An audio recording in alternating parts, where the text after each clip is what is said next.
O anime começa 3 anos mais cedo que o dia atual, onde o exército está atacando uma ilha, mas os combatentes percebem que suas armas não são eficazes contra as forças que estão enfrentando. Portanto, eles devem deixar isso para os caçadores, porque é a única alternativa. E dentro da ilha, uma tropa de caçadores entra em formação para lidar com um enxame de formigas que se aproxima. No momento em que os insetos atacam, o capitão do regimento incentiva suas tropas a segurarem os inimigos ao máximo, caso contrário, a vanguarda vai ficar vulnerável. Galera, eu agradeço demais os quase 400 mil inscritos aqui no canal, vocês são um absurdo, tá louco, mas não vamos parar, hein, vamos continuar todo vapor nessa temporada e ano que tá começando, então já dá aquela força pro canal, galera, e se inscreve, capricha no like aqui embaixo, pra bater a meta de 5.305 likes, e agora bora lá. Apesar dos esforços, o rank dos caçadores era muito baixo e eles acabaram se tornando uma presa fácil para os insetos gigantes. O capitão é comido vivo enquanto sente que sua vida tá apagando diante dos seus olhos, até que outro caçador elimina a formiga com sua clava e cura o combatente. No entanto, outro grupo de formigas investe contra o healer, mas outro membro da equipe de caçadores surge e ao ver Byung em perigo, eletrocuta os inimigos com um raio à distância. O último integrante da equipe, Yeon-Woo, usa sua devastadora força física para garantir a linha de frente, enquanto o curandeiro terminava seu trabalho com os feridos em campo. Impressionados com todo aquele talento, o esquadrão derrotado assiste enquanto os caçadores Rank S resolvem a situação. Em Onseok, um membro de garras elétricas pede pro seu healer não sair correndo na frente, mas Byung só queria ajudar o máximo de pessoas que pudesse. Além disso, ele tinha certeza que seus dois amigos viriam para proteger ele. Nesse instante, uma gigantesca formiga aparece no local de batalha, mas apesar do tamanho e da aparência intimidadora, a equipe de Rank S avança contra o adversário. Enquanto Yeon-Hun segura a formiga por suas presas, Yeon-Sok fere ela com sua eletricidade. Em seguida, Yeon-Hun arranca as presas do inseto com suas próprias mãos, e depois arremessa com uma força absurda uma das garras da formiga contra ela, atravessando o corpo da gigante. Mas várias outras formigas iguais surgem, e Yeon-Hun ativa uma habilidade que deixa ele ainda mais poderoso, e Yeon-Seok lança tremendos raios no campo de batalha. A quantidade de poder era tanta que pôde ser vista do outro lado da ilha, onde o comandante de outra tropa percebe que o Rank S chegou a tempo.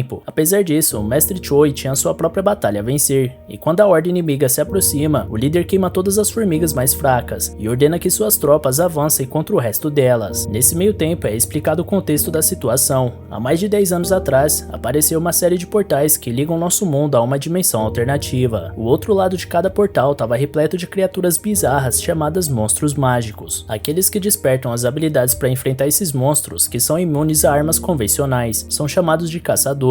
Com base no seu poder natural, eles são classificados de forma decrescente, como Rank S, A, B, C, D ou E. Porém, uma vez que esse poder desperta, não é possível aumentar ele com nenhum esforço individual. 3 anos depois, um portal conta com toda uma estrutura para servir aos propósitos dos caçadores, enquanto um grupo de classe mais baixa se agrupa em volta para matar o tempo e iniciar seus preparativos para excursões em masmorras. Nesse momento, um atendente de food truck dá um café para um deles e deseja boa sorte na raid. Um dos seus amigos, Park, chega nesse momento e cumprimenta Kim fica surpreso com a vida do camarada, já que ele tinha dito que cansou de caçar. Mas o homem responde que sua esposa ficou grávida do segundo filho, então precisa juntar uma grana das raids, porque fralda e mucilon não são de graça. E é nesse momento que chega o protagonista, e todos os caçadores estão mexendo com o cara, cumprimentando ele ou fazendo alguma piada. Como chamou a atenção na chegada, Park pergunta se o cara é tão forte ao ponto de geral fazer questão de falar com ele. Porém, Kim afirma que é o contrário. Como o garoto é conhecido como o caçador mais fraco da humanidade, o pessoal meio que adotou ele como mascote, por isso ele é tão conhecido. Uma vez ele acabou indo parar no hospital depois de participar de uma missão de Rank E. Pelo menos, quando ele é chamado, todos já sabem que a raid vai ser tranquila. E enquanto Sung se aproximava, os dois caçadores tentaram baixar o volume pro rapaz não escutar, mas ele já tinha escutado tudo, conformado por não poder argumentar contra fatos. Logo na sua frente, sua amiga Jo-hee mostra preocupação pelo Jin-woo Sung estar machucado mais uma vez, e insiste em saber a origem da ferida, mesmo com o rapaz evitando falar sobre. Depois ele comenta sobre o caso que ficou conhecido entre os caçadores, a famosa incursão pro portal Rank E, onde Jin-woo foi o único ferido e foi direto pro hospital. Como todos os outros caçadores eram de rank mais alto, ninguém viu a necessidade de levar um healer, então sobrou pro jovem que acabou ficando pra trás. Jo-hee argumenta que eles foram egoístas e não pensaram na necessidade de todo o grupo, mas Jin-woo assume a responsabilidade, dizendo que a culpa é dele por ser fraco e que já tá até acostumado a ser tratado dessa forma. A incursão tá prestes a começar, e um dos caçadores se candidata a ser líder do grupo. Como todos em volta reconhecem que Song Ji-woo é o mais habilidoso de todos, não houve nenhuma objeção. Logo a equipe entra no portal e antes de Sung entrar,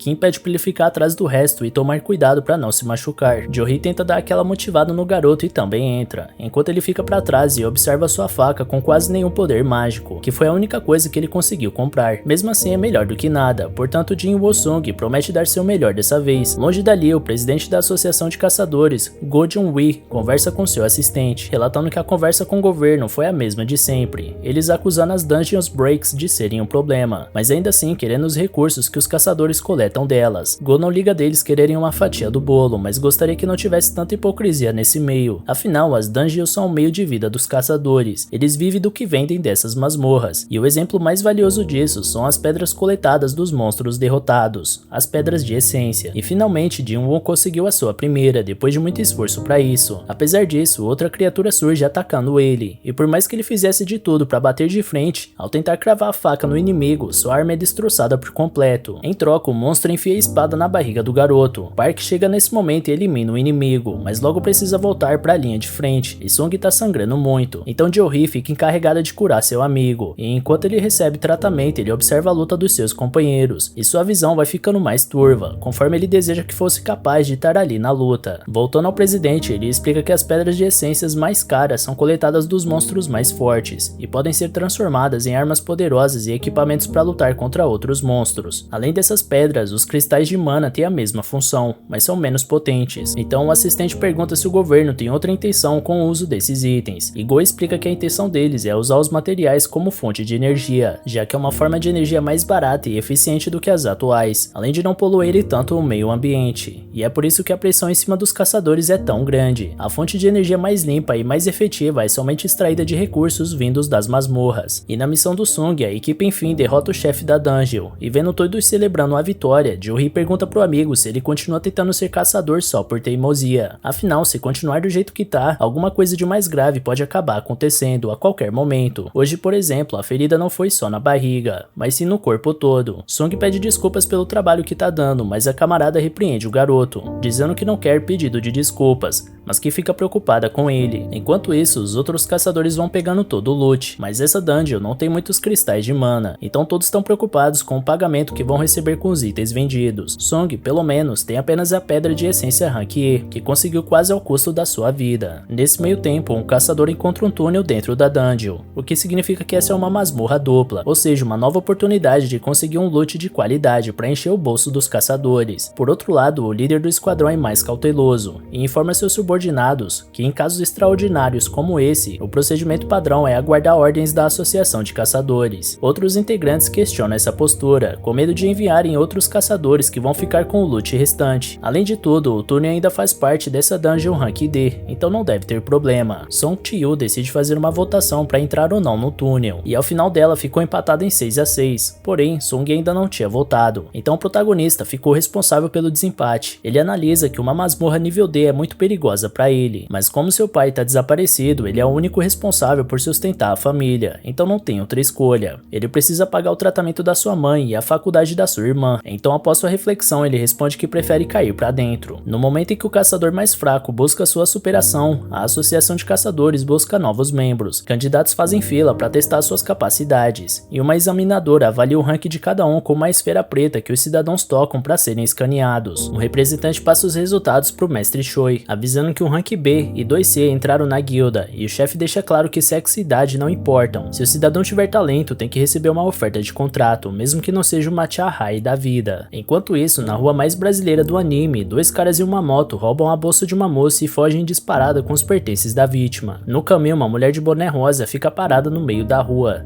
deixando os bandidos nervosos com aquela ousadia. Assim eles continuam acelerando, então a mulher salta por cima dos dois e recolhe a bolsa de forma cirúrgica. Nesse meio, a moto derrapa e os capangas caem, enquanto a mulher devolve a bolsa para a vítima. Toda a população vê aquele ato de heroísmo e se aproxima da caçadora Chahai, uma conhecida associada de Rank S, que antes de ser fotografada, se incomoda com toda a atenção e vaza dali para ter um pouco de paz. Voltando à dungeon, 40 minutos se passaram desde que eles entraram no túnel. Como o portal fica aberto até uma hora depois do chefe ser derrotado, Eles ainda têm 20 minutos para sair dali com o que precisam. Jin Woo-sung aproveita para pedir desculpas de novo por dessa vez ter colocado os dois nessa nova enrascada, uma vez que Jo-hee voltou contra a nova expedição,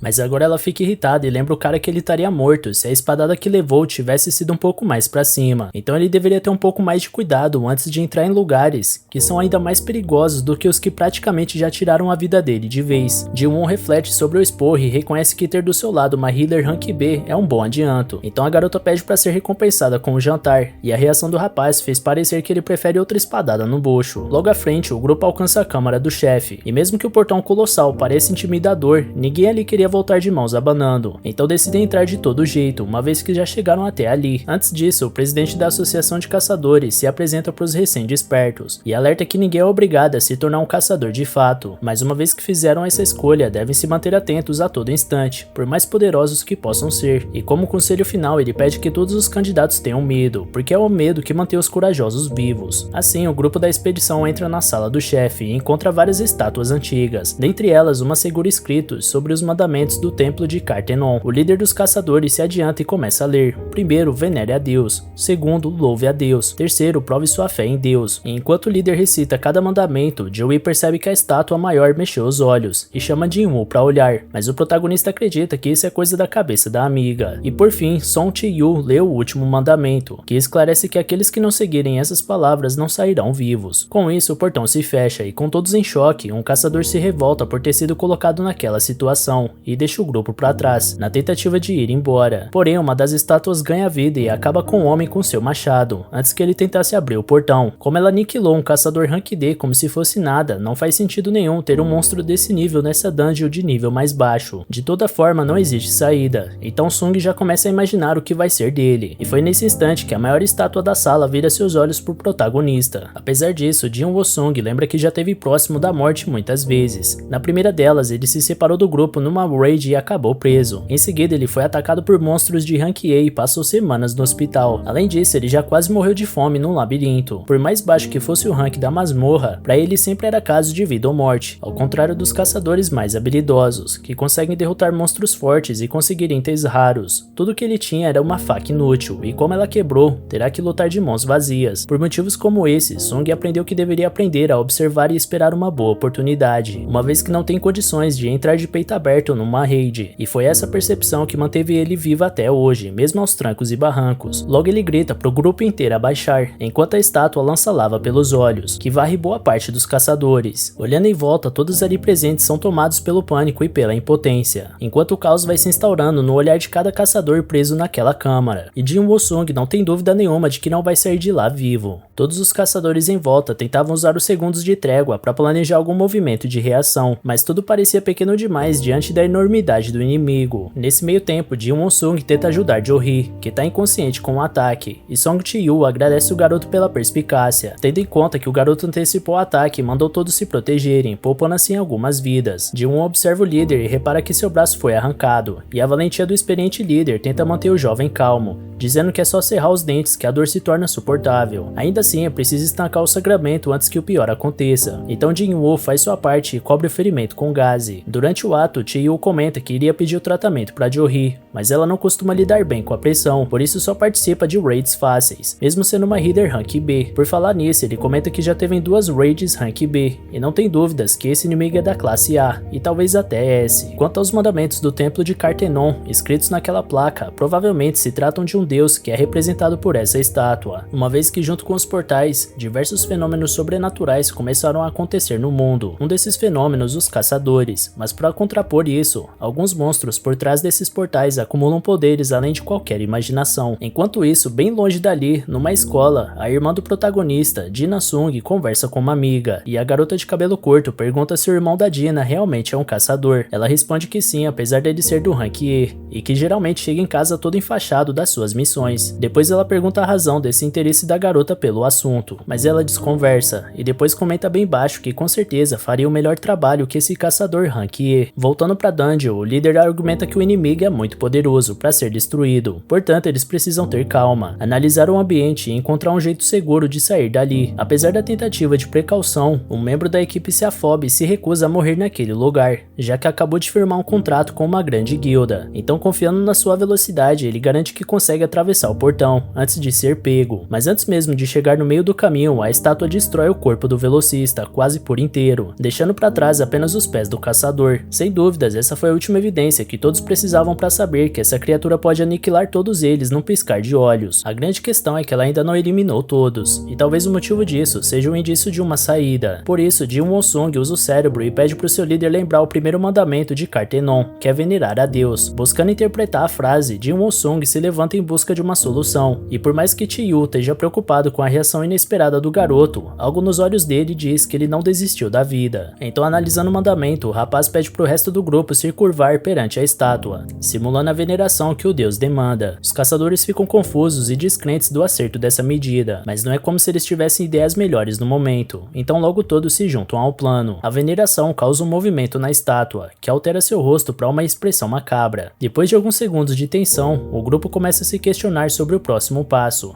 e Park sente confiança de se levantar, crente que a estátua tinha parado de atacar. Seguindo a ideia, os outros membros se levantam em seguida, mas a tensão ainda estava longe de acabar, porque logo depois a estátua gigante se ergue do seu trono com aquela expressão sinistra e começa a perseguir a guilda. Apesar da liderança ser do Song Chi-Yu, o grupo pressionava Jin Woo-sung para inventar o próximo passo. Obviamente a resposta estaria no segundo mandamento, mas a pressão absurda em cima do jovem impediu que ele achasse uma saída. Foi aí que assumiu a responsabilidade um estudioso da etnologia, que é um estudo aprofundado sobre sociedades e sua cultura, e essa leitura fez o caçador se lembrar de algumas exaltações aos deuses. Levando seu conhecimento até a estátua, ele se ajoelha e faz uma espécie de oração, e enquanto o etnologista fazia sua oração, a estátua levantava seu pé cada vez mais, até que pisa em cima dele como se fosse um inseto. Esse foi o estopim para o caos tomar conta, e todos passam a correr por puro desespero, e o pânico acabou tirando o poder de reação de uma caçadora, que também foi pisoteada sem piedade. Enquanto corre, Park lembra da sua família esperando em casa, com seu segundo filhinho para nascer. Ele tenta achar um canto que fosse mais seguro, mas ao virar as costas para outra estátua, ela usa sua espada para cortar Park no meio. Já Jin-Woo tá pensando em alguma possível pista para louvar aquele maldito demônio,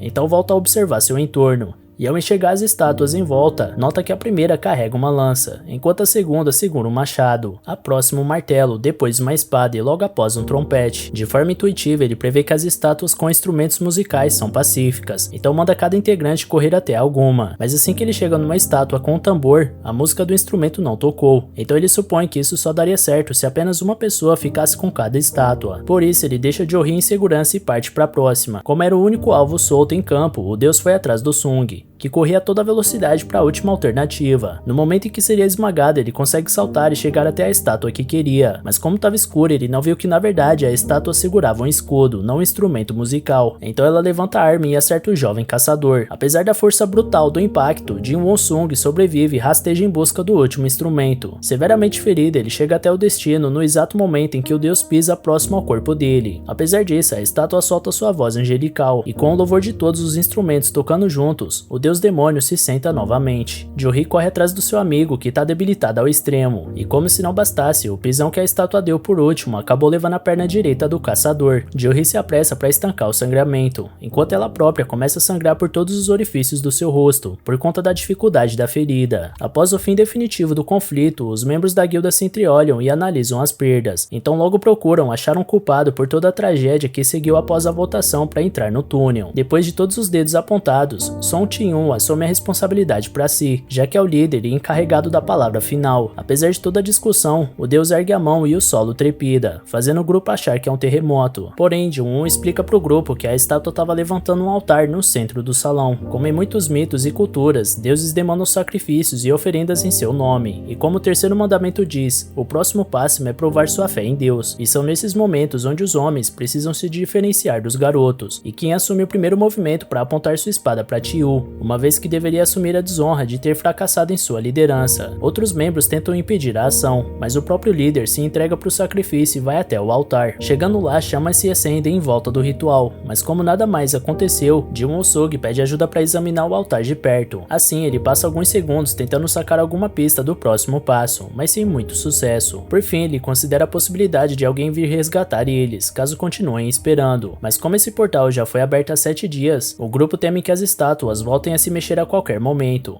Afinal, leva uma semana para o portal se abrir por completo. Esse processo é chamado de Dungeon Break, e quando isso acontece, os monstros conseguem atravessar para o outro lado. Por isso, os portais são fechados após a derrota do chefe. No caso deles falharem, o deus demônio pode entrar no mundo real. E sem saber de nada do que está acontecendo, Jin Sung vai visitar sua mãe, que passa por um sofrido tratamento, e mesmo com ela inconsciente, Jin atualiza a mãe dos últimos assuntos, conversa sobre suas amigas e sobre o resultado do exame nacional. Então Jin Sung chama os outros membros para dentro do círculo do altar, prevendo que vai precisar de uma pessoa para cada chama. Feito isso, um fogo azul envolve o círculo e o portão se abre. Apesar disso, as estátuas do salão acendem um estranho brilho e se dirigem até o centro, mantendo o grupo novamente em dúvida quanto a um próximo movimento. Nisso, Jin-Woo descobre que as estátuas param de se mover enquanto você mantém seus olhos nela. Portanto, todos devem olhar os inimigos até pensarem em uma saída. Porém, uma caçadora entra em pânico e resolve correr por sua vida. Então deixa tudo pra trás e some dali. A partir do momento em que ela cruza a linha do altar, uma das chamas se apaga e o portão fecha um pouco. E foi isso que abriu os olhos do grupo pro intuito do terceiro mandamento, o de testar a fé nesse deus com uma situação extrema como essa. De toda forma, essa suposição não confirma se eles estão diante de uma armadilha ou não. Em seguida, outro membro resolve tentar a sorte e atravessa o portão, repetindo o processo de apagar outra chama e fechar o portão um pouco mais. Como era o último apoio do companheiro sem perna, o protagonista cai no chão. Após essa fuga, Jin Sung pede pra ninguém mais sair dali, porque caso isso aconteça, eles terão um ponto cego e não poderão evitar a chegada dos inimigos. Então ele presume que as chamas azuis sejam a marcação do tempo, portanto eles poderão sair assim que apagarem. Dito isso, Kim elogia a inteligência do garoto, principalmente pelo fato dele ter sido taxado de inútil desde que chegou na associação, mas que sem ele ninguém estaria vivo naquele momento.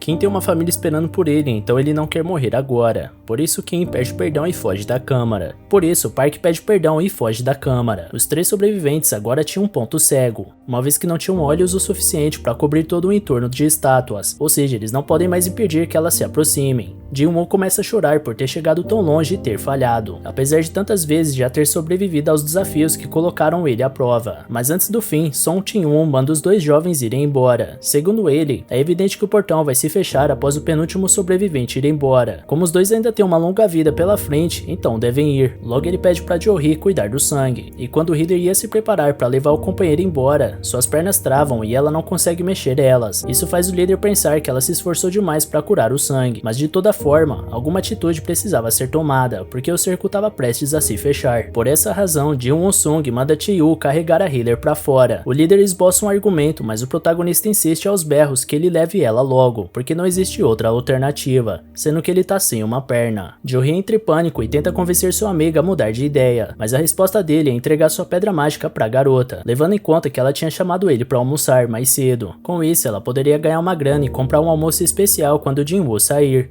Ele promete pegar o troco com ela. Mesmo assim, Jo-hee continua esperneando, mas como não tem mais tempo com isso, Song Jin-Woo desmaia a jovem e carrega ela pra fora. E assim que os 2 se vão, Jin Sung tá sozinho, com todas aquelas estátuas em volta dele, sem sua perna pra correr, apenas esperando por seu fim, sentado e indefeso. Apesar de tudo, ele sente que deveria ter sido assim desde o início, afinal ele sempre foi o caçador mais fraco, mas se ele soubesse que seria dessa forma, com certeza teria feito um seguro de vida mais alto. Por fim, ele ergue a espada deixada pelo Kim, e pretende pelo menos levar um inimigo junto com ele. Nesse instante, uma estátua arremessa sua espada gigante no garoto, mas ela finca no altar bem perto dele. Outra estátua acerta o chão e faz Jin-Woo rolar com o impacto, deixando ele completamente exposto aos enormes inimigos. Com isso, o próximo golpe é certeiro, arrancando um dos braços do caçador. Rezando pelo seu fim, o rapaz permanecia no chão sem reação alguma, apenas se lamentando por não ter tido outra chance de fazer diferente. Enquanto isso, uma estátua esmagava o corpo dele com seu martelo, quebrando seus ossos. E foi nesse momento que, apesar da dor, Jin Sung se orgulha de pelo menos ter chegado até ali, e assim que ele tenta se erguer novamente, uma estátua colossal atravessa seu ombro direito por completo, cravando o garoto na parede. Milagrosamente vivo, ele gasta seus últimos momentos sentindo ódio de caçadores como o Park, desprezando o fato dele ter dito que não aguentava mais, e por isso tinha que ir embora. Afinal, é lógico que ninguém aguentava mais estar ali, ele só estava justificando o egoísmo dele. São sempre os mais egoístas que mais se beneficiam. Jin tem uma mãe em estado terminal, mas mesmo mesmo assim resolveu se sacrificar pelo grupo, deixando ela e sua irmã sozinhas, apenas para terminar sendo massacrado da forma mais dolorosa e solitária possível. Em seguida, a espada que atravessava Jin-Woo é erguida até o alto, causando uma dor extrema no caçador, que logo é jogado de uma altura de 20 metros e cai de costas no altar de sacrifício. Seu sangue escorria com velocidade para fora do corpo, enquanto ele chorava e mudava de ideia. Agora ele sente que não quer mais morrer, mas já era tarde. Então uma das estátuas dá o golpe de misericórdia no protagonista, apagando a última chama azul. Na sequência, uma tela se abre com uma notificação sobre uma missão secreta, chamada Coragem dos Fracos. Essa notificação alertava alguém que essa pessoa adquiriu as qualificações necessárias para ser um jogador, e em seguida é perguntado se essa pessoa aceita. Assim que a proposta é confirmada, outra tela se abre, avisando que o coração dessa pessoa vai parar em 0,02 segundos, caso ela não aceite. Então outras opções entre sim e não são colocadas na tela. No fim, o jogador vai em frente e aceita novamente. De repente, Jin Won-sung acorda numa cama de hospital. Desesperado, ele olha para todo o seu corpo, lembrando dos membros que foram amassados pelas estátuas gigantes. Porém, seu corpo estava intacto, com todos seus braços e pernas, além de não ter nenhum sinal da perfuração no peito. Nessa hora, entram dois homens no recinto e um deles se apresenta como Woo Jin-Choo, administrador da equipe de vigilância da Associação de Caçadores. Ao lado dele, um assistente chamado Kang Tae-shik. Primeiro de tudo, Jin Won-sung quer saber o que a vigilância quer com ele, e primeiro Woo informa que o garoto ficou inconsciente por 3 dias. Quanto aos seus companheiros de missão, Song Chi-yu perdeu um braço e provavelmente não vai mais poder voltar a atuar de caçador. Já Lee Jo-hee ficou traumatizada e está recebendo tratamento psiquiátrico. Por conta da condição dela, o administrador também não sabe se ela vai continuar nessa profissão. Afinal, apenas 6 caçadores sobreviveram a essa dungeon, e todos sabem que esse é um trabalho muito perigoso. Mas ainda assim, Woo comenta que desfechos trágicos como esse são raros, apesar de tudo. Agora sobre o motivo deles estarem ali. Quando a guilda Tigre Branco chegou ao local, após serem avisados da situação pelos sobreviventes, só encontraram Jin Won-sung caído no chão, sem nenhum vestígio das estátuas ou do templo descrito pelos sobreviventes. Porém, como não houve inconsistência no relatório e os restos mortais dos falecidos estavam no local, o grupo do Jin-Woo saiu da lista de suspeitos. A propósito, o administrador pergunta se o garoto teve seu segundo despertar. O despertar é o que determina o poder do caçador, que nunca pode ser mudado, mas em raras ocasiões, um caçador pode passar por um segundo despertar.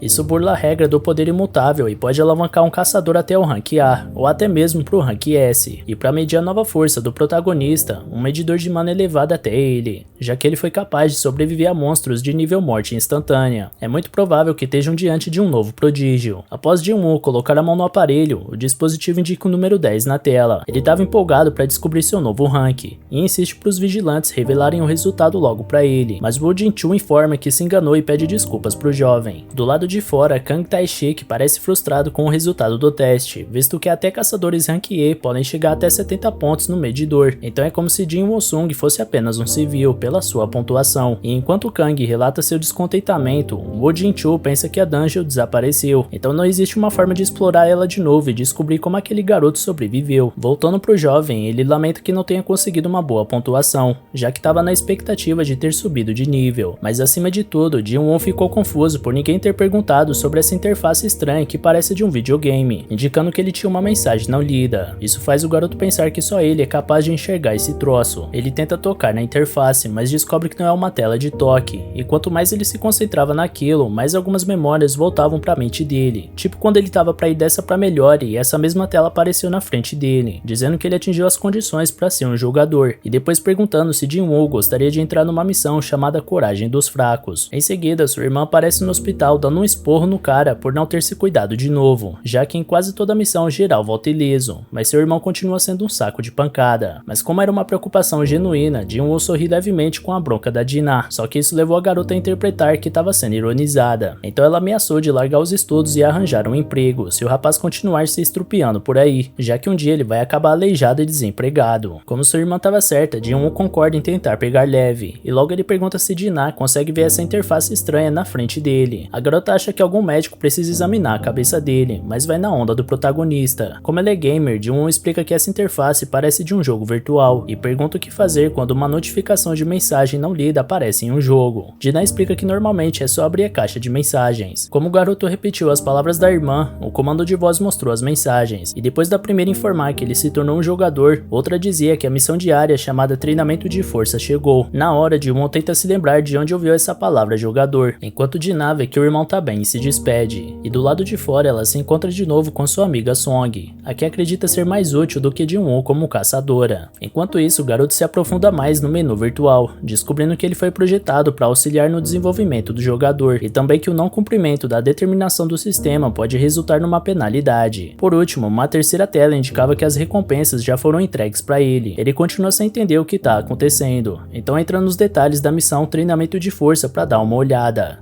O objetivo diário era realizar 100 flexões, 100 agachamentos, 100 abdominais e correr 10 km.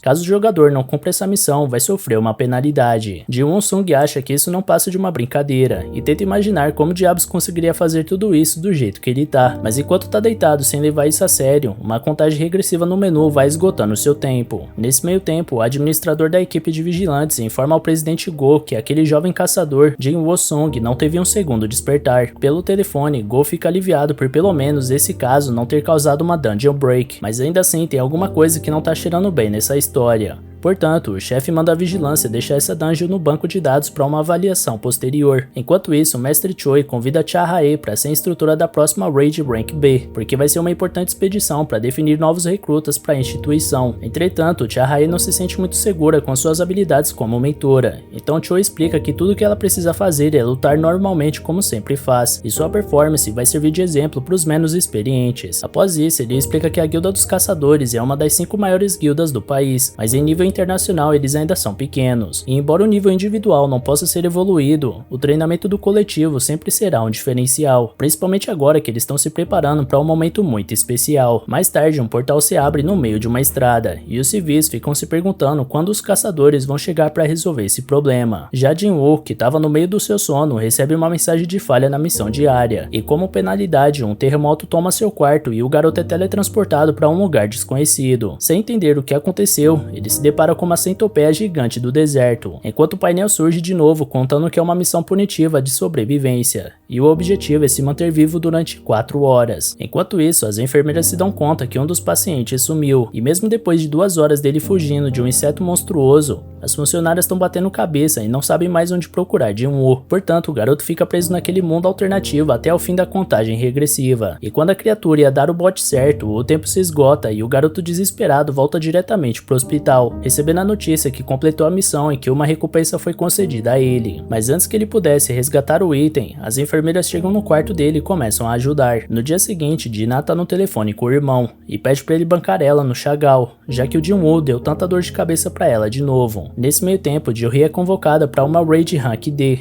e por mais que a associação saiba que ela tá passando por um momento difícil, o resto da guilda tá toda ocupada, então ela é a única opção no momento. Apesar disso, Jo-hee recusa a proposta, mas pelo menos fica sabendo que o Jin-woo melhorou bastante sua condição. Feliz com a notícia, ela vai direto visitar um amigo, mas em vez de continuar repousando, ele tá correndo feito louco no pátio do hospital. As enfermeiras comentam que os caçadores se recuperam mais rápido que as pessoas normais, mas o que esse garoto tá fazendo é brincadeira. E finalmente, levando a sério suas missões diárias, Jin-woo-sung descobre que a cada vez que completa elas, recebe 3 recompensas. A primeira é a recuperação total, onde toda a exaustão dele vai embora. Em segundo, alguns pontos para ele distribuir nos seus atributos. E como sempre, ele dá mais atenção para a força. Além disso, tem até uma tela de habilidades e inventário. Então a vida dele tá realmente se parecendo com o jogo. E nesse momento que ele reflete sobre seu novo rumo e mexendo no seu menu imaginário, todos os pacientes olham para ele como se o garoto fosse de outro mundo. E por último, a terceira recompensa é uma caixa de loot aleatória. No caso de agora, o item é uma chave estranha. Desde então, ele só tinha conseguido coisas inúteis como bandagens ou caneta. Por isso parece que a sorte finalmente chegou. Segundo a descrição do item, Jin-woo-sung poderia usar essa chave para se teletransportar para uma dungeon instanciada. A forma de usar esse item é chegando na saída 3 da estação de metrô de Hapjeong. Porém, Jin-woo não faz ideia do que é uma dungeon instanciada, mas parece que é alguma missão para ele evoluir sua força, ou pelo menos ele espera. E durante essas reflexões, a imagem daquela estátua gigante macabra invade a mente do protagonista, causando inclusive dor física nele. E nesse meio tempo, os jornais locais noticiam que vários portais Rank D foram abertos ao redor do país, e que os portais Rank C no leste superior e central estão sendo resolvidos nesse exato momento. Já o portal Rank B, que surgiu na região portuária, teve uma raid marcada para daqui a alguns dias pela Associação de Caçadores. Jin-woo aproveita sua melhora para visitar sua mãe, e a imagem dela deitada daquele jeito jeito remete o garoto a uma cena de 4 anos atrás, quando ele estava com ela nos braços, depois de ter encontrado ela inconsciente. Assim que leva a mulher ao médico, ele e sua irmã descobrem que a mãe tá com uma doença do sono eterno, também conhecida como descanso final. É uma doença que surgiu com o aparecimento dos portais e afeta aproximadamente 1 em cada 10.000 pessoas. Existem teorias de que ela é causada pela exposição frequente à mana, mas independente disso, o melhor que a medicina atual pode oferecer a portadores dessa doença é um suporte, mantendo a pessoa viva, mas sem chances de se curar. Então, sabendo que terá que cuidar da sua mãe doente em estado vegetativo pro resto da sua existência, Jin Woo-sun suportou os trabalhos mais árduos e humilhantes, até ser aceito pela Associação dos Caçadores e ter um salário que dá acesso a um tratamento adequado para a mãe. Mas logo ele descobre que essa profissão tá longe de ser fácil, e nos primeiros dias ele já percebeu isso, ficando para trás na maioria das raids e se machucando com frequência. Numa dessas expedições, Jin-woo é jogado para fora do grupo por não conseguir ajudar, e quando o resto da equipe deixa claro que mesmo que eles tenham ordenado que ele fosse embora, ainda assim não vai receber pagamento, já que nem ajudou. O pior de tudo é que Jin-woo se virou para eles e pediu desculpas por ser inútil, ainda por cima. Provavelmente essa lembrança é o maior incentivo para ele focar tanto nos pontos de atributos de força. Em seguida ele vai de encontro com sua primeira missão solo, e ao chegar na saída 3 do metrô de Hapjeong, ele abre uma fechadura que se criou na frente dele e um portal se abre. Ao atravessar, ele recebe uma mensagem que avisa que ele entrou na dungeon estanciada. A entrada atrás dele se fecha, mas as pessoas em volta continuam atravessando como se nada tivesse acontecendo. Com isso, Jin-woo percebe que dungeons estanciadas colocam ele numa dimensão diferente, assim como portais vermelhos. Então ele recebe outra mensagem que diz que ele não pode sair até matar o boss ou usar uma pedra de teleporte. Assim ele desce escada abaixo e dá de cara com 3 goblins. As imagens dele sendo gravemente ferido por uma criatura dessa raça voltam à cabeça dele instantaneamente, mas dessa vez ele não tem escolha. Ninguém ali pode ajudar e não existe uma saída fácil dessa masmorra. Por esse motivo ele enfrenta os inimigos de peito aberto, defendendo os ataques deles, até achar uma brecha para uma manobra ofensiva. E na primeira tentativa ele atravessa um monstro com sua espada. Depois ele perfura o segundo goblin e também elimina o último. Sendo assim, mesmo estando exausto, ele notou que realmente está mais forte, mas agora ele realmente teria que colocar isso à prova, já que um Lee Kang com uma mandíbula metálica entra em combate e destrói a faca dele. As pernas de Jin Woo-sung começam a tremer, e farejando medo, o Lee Kang ataca de novo e abre um corte no rosto do caçador. Após isso, o lobo se revolta pro alvo de novo e avança novamente, cada vez mais próximo da vitória. Mas para evitar o pior, Jin-woo consegue saltar para não ser atingido pelo bot. E após dar várias cambalhotas no ar durante o desvio, ele percebeu o quanto seu corpo tá leve. Ainda assim, o Lee Kang não desiste e se prepara para atacar novamente, mas Jin-woo tá disposto a sair da defensiva, cansado de apanhar a vida inteira sem reagir à altura. Por isso, responde à investida do Lee Kang com um soco. O impacto foi tão forte que finalmente fez o protagonista sentir a diferença depois de ter colocado tantos pontos de força nos seus atributos. Entretanto, nem esse aumento de força era capaz de derrotar o inimigo na mão, e além disso, o garoto não tinha nenhum grupo para cooperar nessa luta, então era só ele contra o oponente. Além do mais, Jin-woo só tem comida e água na sua mochila, e lamenta o fato de não ter nenhuma arma mágica para se defender, mas foi nesse momento que ele se recordou da sua última incursão numa dungeon, e com isso ele puxa sua espada mágica do inventário e contra-ataca, acabando com o Lee Kang subindo de nível. Jin-woo se lembrava que tinha pego a espada do Kim quando ele fugiu desesperado da masmorra das estátuas, e que ele disse ter pagado 3 milhões por ela. Em seguida, mais 2 Lee Kang se aproximam, porém Jin-woo não sente mais medo por causa da sua mais nova arma. O problema é que ela agarrou no chão com o último golpe, e isso acaba desesperando o protagonista. Os Lee Kangs aproveitam para atacar, mas o rapaz consegue arrancar a espada do chão e golpear. Um dos oponentes usa suas presas de aço para segurar a espada, mas Jin-woo acerta um chute no monstro para em seguida conseguir realizar o corte com sua arma, destruindo mais um inimigo. Apesar da dificuldade, Jin-woo se lembra das estátuas gigantes que dilaceraram ele sem piedade, e ao menos se conforta por não estar enfrentando um desafio desse tamanho. Independente de tudo, parece que o Lee Kang também teve uma breve reflexão acerca do perigo que está encarando, e por isso decide correr dali para evitar que fosse destruído também. Assim, Jin-woo tem um tempo para sentar, e analisando seu inventário, percebeu que subiu um nível, e por isso as feridas dele tinham sido curadas. Além do mais, com isso ele ganhou um ponto para cada atributo. Como as missões diárias só davam um ponto, ele achou melhor focar nessas lutas para evoluir. Além disso, ele se questiona se deveria colocar pontos em outros atributos como inteligência ou destreza, mas conclui que faz mais sentido continuar focando na força, porque mesmo que ele só tenha 32 pontos desse atributo, já sente seu corpo muito mais leve. Por fim, mesmo que não tenha certeza, ele se põe que quanto mais seus atributos básicos aumentam, mais pontos ele vai ganhar. Isso deixa ele esperançoso que um dia vai conseguir realmente ficar muito forte. Logo ele procura pedras de essência no loot, mas nenhum item desse tipo tava por lá. Pelo menos ele descobriu que tem uma uma loja no inventário, apesar dos novatos não poderem comprar itens. Então vê de uma presa de Lican que encontrou nos espólios e consegue 20 moedas de ouro. Ji-won sabe que precisa vencer essa dungeon antes da sua comida acabar, mas ele não tem muita certeza se é capaz de derrotar um chefe sozinho, mesmo que seja uma masmorra de nível E. Ele poderia encontrar a pedra de teleporte, mas não faz ideia de onde procurar.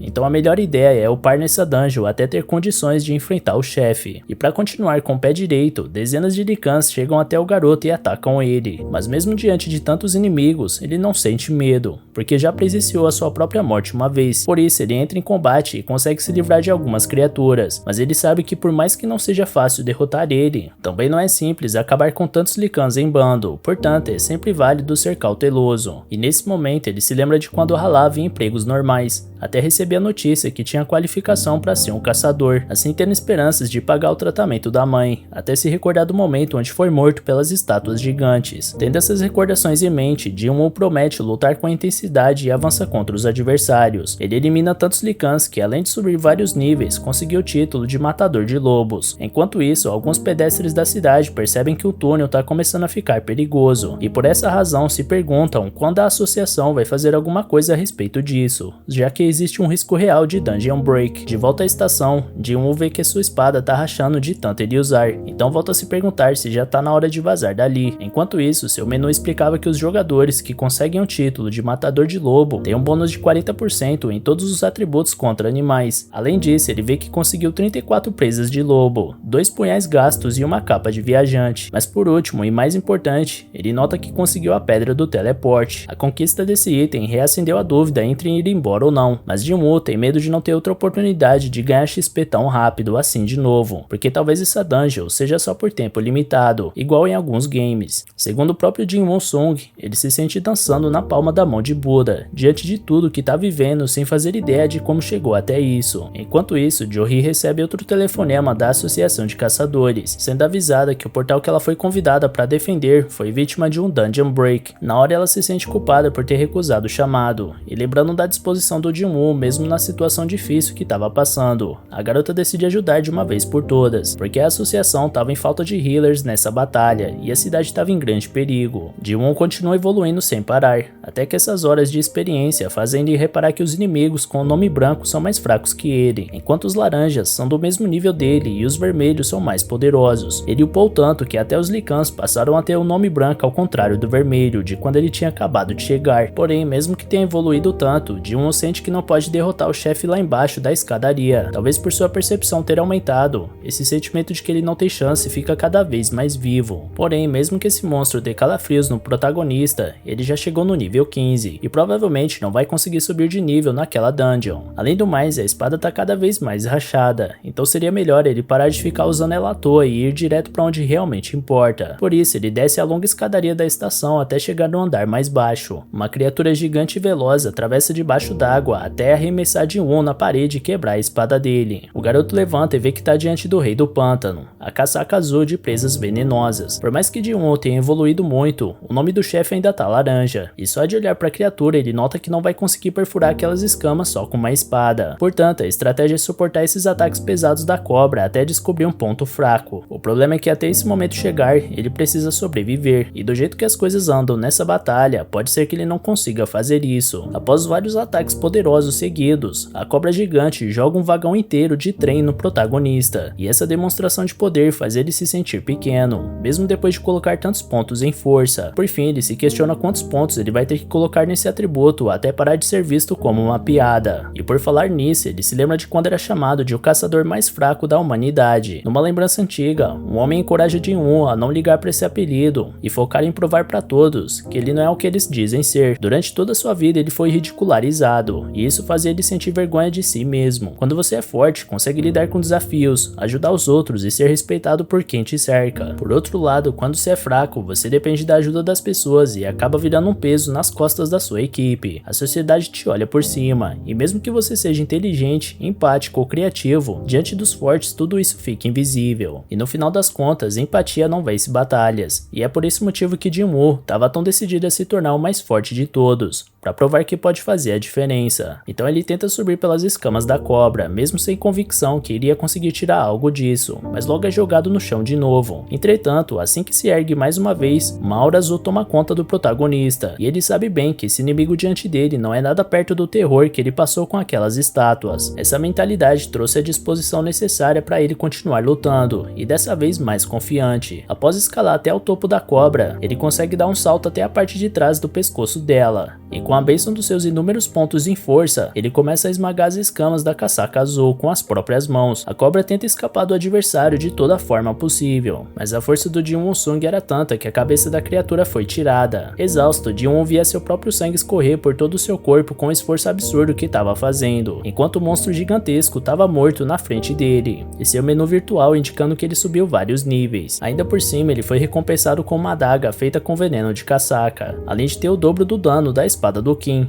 Ela possui bônus de paralisia e drenagem. Por outro lado, Ji-won tem medo de usar uma glândula de veneno que loteou, porque o efeito desse item é endurecer a pele do usuário, mas com o preço dos seus músculos serem atingidos pelo veneno da casaca. Então ele deixa esse item guardado, enquanto recebe a notificação que a dungeon foi liberada, e por esse motivo ela vai ter seu estado original restaurado. Com tudo normal, Ji-won sai da estação e dá de frente com o soldado, alertando que o rapaz não poderia estar ali. Afinal, já deveria estar ciente do que aconteceu diante das últimas notícias. Mas logo após essa fala, o soldado nota a espada na mão do garoto e descobre que ele é um caçador, e por essa razão ele se desculpa por tudo o que disse e leva Jin Woo-sung diretamente para a batalha que está acontecendo. Durante a caminhada, o protagonista vê os destroços de uma dungeon break pelo caminho, e o soldado avisa que já está quase tudo controlado, mas que ainda falta a criatura mais perigosa. E através da sua percepção, Jin Woo sente que esse monstro está ali por perto, através de uma luz azul brilhando em outra parte da cidade. Do outro lado dos prédios, um enorme golem aterroriza a cidade, enquanto os cidadãos comuns são controlados a uma distância segura e os caçadores assumem a linha de frente contra o invasor. O comandante dos caçadores diz para os healers fazerem de tudo para manterem um tanque de pé, mas os causadores de dano do grupo não estão conseguindo atingir o monstro o suficiente, porque precisam de caçadores que usem magia. Ji-won repara que esse grupo foi montado às pressas, por isso eles não têm nenhum entrosamento juntos. Ainda por cima, são 6 de rank E e 2 de rank D, portanto são fracos demais para uma ameaça dessas. Apesar disso tudo, ele consegue ver um healer rank B no meio do campo de batalha. Era Jo-hee, sendo cobrada pela outra healer da equipe para fazer alguma coisa de útil, já que estava travada de medo. Ela tenta conjurar uma magia de cura, mas a imagem da estátua maligna invade a mente da garota e abala ela de novo. Ji-won observa a dificuldade da sua amiga e não julga ela, porque além dele ter presenciado o mesmo trauma, ele era assim como ela, consumido pelo medo e impedido de reagir, porém não mais. Diante dessa criatura, Ji-won sabe que ela é de rank D, assim como a cobra gigante da estação, então ele tem chances de ajudar na luta. Por isso, ele salta em direção ao inimigo para apoiar os caçadores e quebra a defesa do inimigo para deixar ele vulnerável. Assim, o restante do grupo volta a atacar e causar danos reais no oponente, até destruírem o golem. O tanque da equipe fica assustado com o poder de quem arremessou essa espada mágica, visto que um grupo de 10 caçadores estava tendo tanta dificuldade de enfrentar esse inimigo, mesmo em bom número. Buscando pelo ator do golpe mágico, o tanque pergunta para um soldado quem lançou aquela espada no meio da batalha, e o soldado olha para trás na tentativa de encontrar o sujeito, mas Ji-won já estava longe dali. O tanque se questiona qual é o nível desse caçador para ser capaz de fazer aquilo, enquanto Jo-hee parece saber que foi seu amigo que causou essa virada na luta. Já o próprio Jin Woo-sung parece bem mais maduro e ciente da sua capacidade, porém nem ele mesmo imaginava que aquele único golpe poderia causar tudo aquilo, por isso acredita que o golem já estava bastante enfraquecido na hora que ele chegou. No dia seguinte, Ji-won tá pegando pesado nos treinos, enquanto algumas enfermeiras comentam que esse paciente até que é bonito, além de ter um corpo incrível. Quando esse paciente chegou, ele não chamava muita atenção, mas não parou de se exercitar desde então e ficou trincado, e isso aconteceu rápido demais pelo pouco tempo que ele teve ali. Logo depois, uma dessas enfermeiras entra no quarto do Ji-won e vê ele sem blusa. Ela fica sem graça por sentir atração pelo corpo do rapaz, e acaba ficando sem palavras, mas logo ela se recompõe e avisa que Ji-won vai tomar alta hoje, e pergunta como ele tá se sentindo. Ele responde que tá ótimo, graças ao trabalho da enfermeira e seus colegas de trabalho. A funcionária agradece o elogio e avisa que o garoto deve descer até a recepção para que elas possam cuidar da papelada. Ji-won se sente grato pelo atendimento que recebeu e se dirige para as escadas, mas antes dele partir, a garota toma coragem e pede o número dele.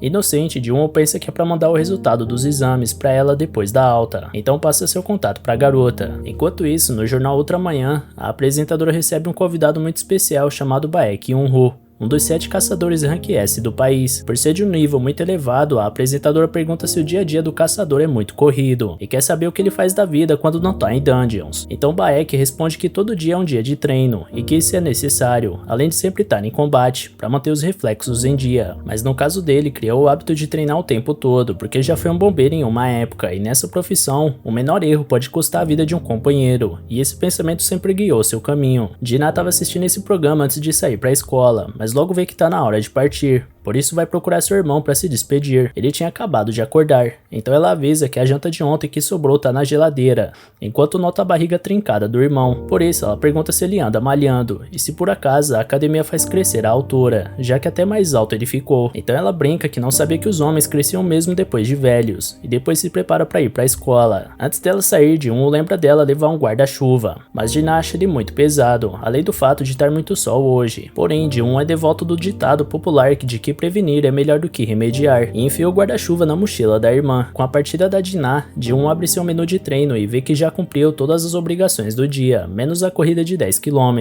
que ele deixou para mais tarde. Quanto aos músculos que desenvolveu, ele se pergunta se eles são fruto dos status de força que ele tem focado mais, ou se continuar malhando ele vai ficar igual um bodybuilder. E por falar nisso, ele não usou os pontos que ganhou do último nível. Refletindo sobre onde colocar, ele conclui que força é o mais importante para ele, mas que não adianta de nada um dano absurdo se ele não acertar o golpe. Portanto, parece uma boa ideia investir em agilidade. Vitalidade é bom ter, e percepção tem sido muito útil. Já a inteligência ele não tem certeza, mas parece estar relacionada à magia, então não sabe se precisa. Enfim, ele decide upar a força, a agilidade e a percepção. Logo nesse momento, o proprietário da casa que ele aluga faz uma ligação cobrando o aluguel desse mês, já que Ji-won ainda não pagou, e o inquilino promete pagar o mais rápido que puder. Depois de encerrar a chamada, o protagonista se olha na tela do celular e pensa se essa experiência que ele está vivendo é alguma espécie de segundo despertar, mas agora que consegue matar goblins facilmente, talvez pagar o aluguel não deva ser um desafio muito pior. Dito isso, ele prefere 1000 vezes enfrentar um batalhão de goblins, e talvez essa seja a solução para pagar o aluguel. Então Ji-won entra num aplicativo de caçadores, onde eles atuam em serviços de raid em troca de dinheiro. Ji-won tá procurando um desafio de nível mais alto para descolar uma boa grana, mas imagina que ninguém vai aceitar um rank E nesse tipo de dificuldade. Por essa razão, talvez fosse melhor ele pedir para ser reavaliado, e quem sabe subir de rank para ter mais chances de conseguir trabalhos que paguem mais. Entretanto, Ji-won se lembra que passou por um redespertar, e que isso é extremamente raro de acontecer, e o fato dele ser um caçador que pode subir de nível chamaria toda a atenção do mundo e a imprensa jogaria toda a expectativa do mundo nas costas dele, porque como dizem, prego que se destaca leva martelada. Então ele decide dar um tempo até aprender a se defender melhor e compreender suas habilidades, e nesse meio tempo uma notificação chega no seu celular. Horas depois, Ji-won tinha acabado de completar sua corrida do dia e foi buscar sua recompensa, que além de recuperação total da energia e pontos de atributos mais 3, dava uma caixa de loot aleatório. Em seguida, um grupo de caçadores se aproxima e seu líder, Gawang Dong-sung, é o primeiro a cumprimentar Ji-won. Um rapaz que estava logo atrás reconhece Ji-won, lembrando que ele é conhecido como o caçador mais fraco da humanidade. Os outros membros do grupo começam a dar risada, mas Dong-suk manda eles pararem com a palhaçada e se desculpa com o novato pelos comentários. Apesar disso, o garoto não parece tão pilhado como ficava no passado, e logo pergunta os próximos passos pro líder da equipe. Dong-suk informa que eles vão para uma dungeon rank C, e precisam de no mínimo 8 pessoas para entrar, e pelo menos metade desses 8 precisam ser rank C. Como Ji-won não vai lutar, não terá direito à parte do loot, mas eles vão pagar 2 milhões pela participação. Enquanto o homem falava, Ji-won analisa que o grupo possui 4 membros rank C e 2 de rank D, então ele concorda com os termos e pergunta qual é a função dele nessa raid, e o chefe responde que ele vai carregar a bagagem de todo mundo, como comida, roupas e equipamentos, além de um kit de primeiros socorros. Ji-won pergunta se eles pretendem ir sem um healer, e o líder lembra o quanto é difícil para grupos independentes conseguirem curandeiros, mas como sempre fizeram sem healer, eles têm experiência com isso. Ji-won entende o motivo, mas acha loucura entrar numa dungeon só com praticamente tanques. Então a Gawang passa a caneta pro jovem assinar o contrato, e ele lê que uma das condições é que o grupo não se responsabiliza por nada que aconteça dentro da dungeon. Mesmo assim, ele assina e entrega o documento. Logo depois, chega na equipe o último membro para cumprir a cota, um caçador rank D de 21 anos chamado Yu Jin-ho, e apesar do nível baixo, o cara tinha uma armadura das mais poderosas e reluzentes, e de cara todo mundo saca que deve ser um playboy, e Yu Jin-ho garante que vai proteger o protagonista e todos partem para a missão. Durante a caminhada, Yu pergunta se tá tudo bem com Jin-woo,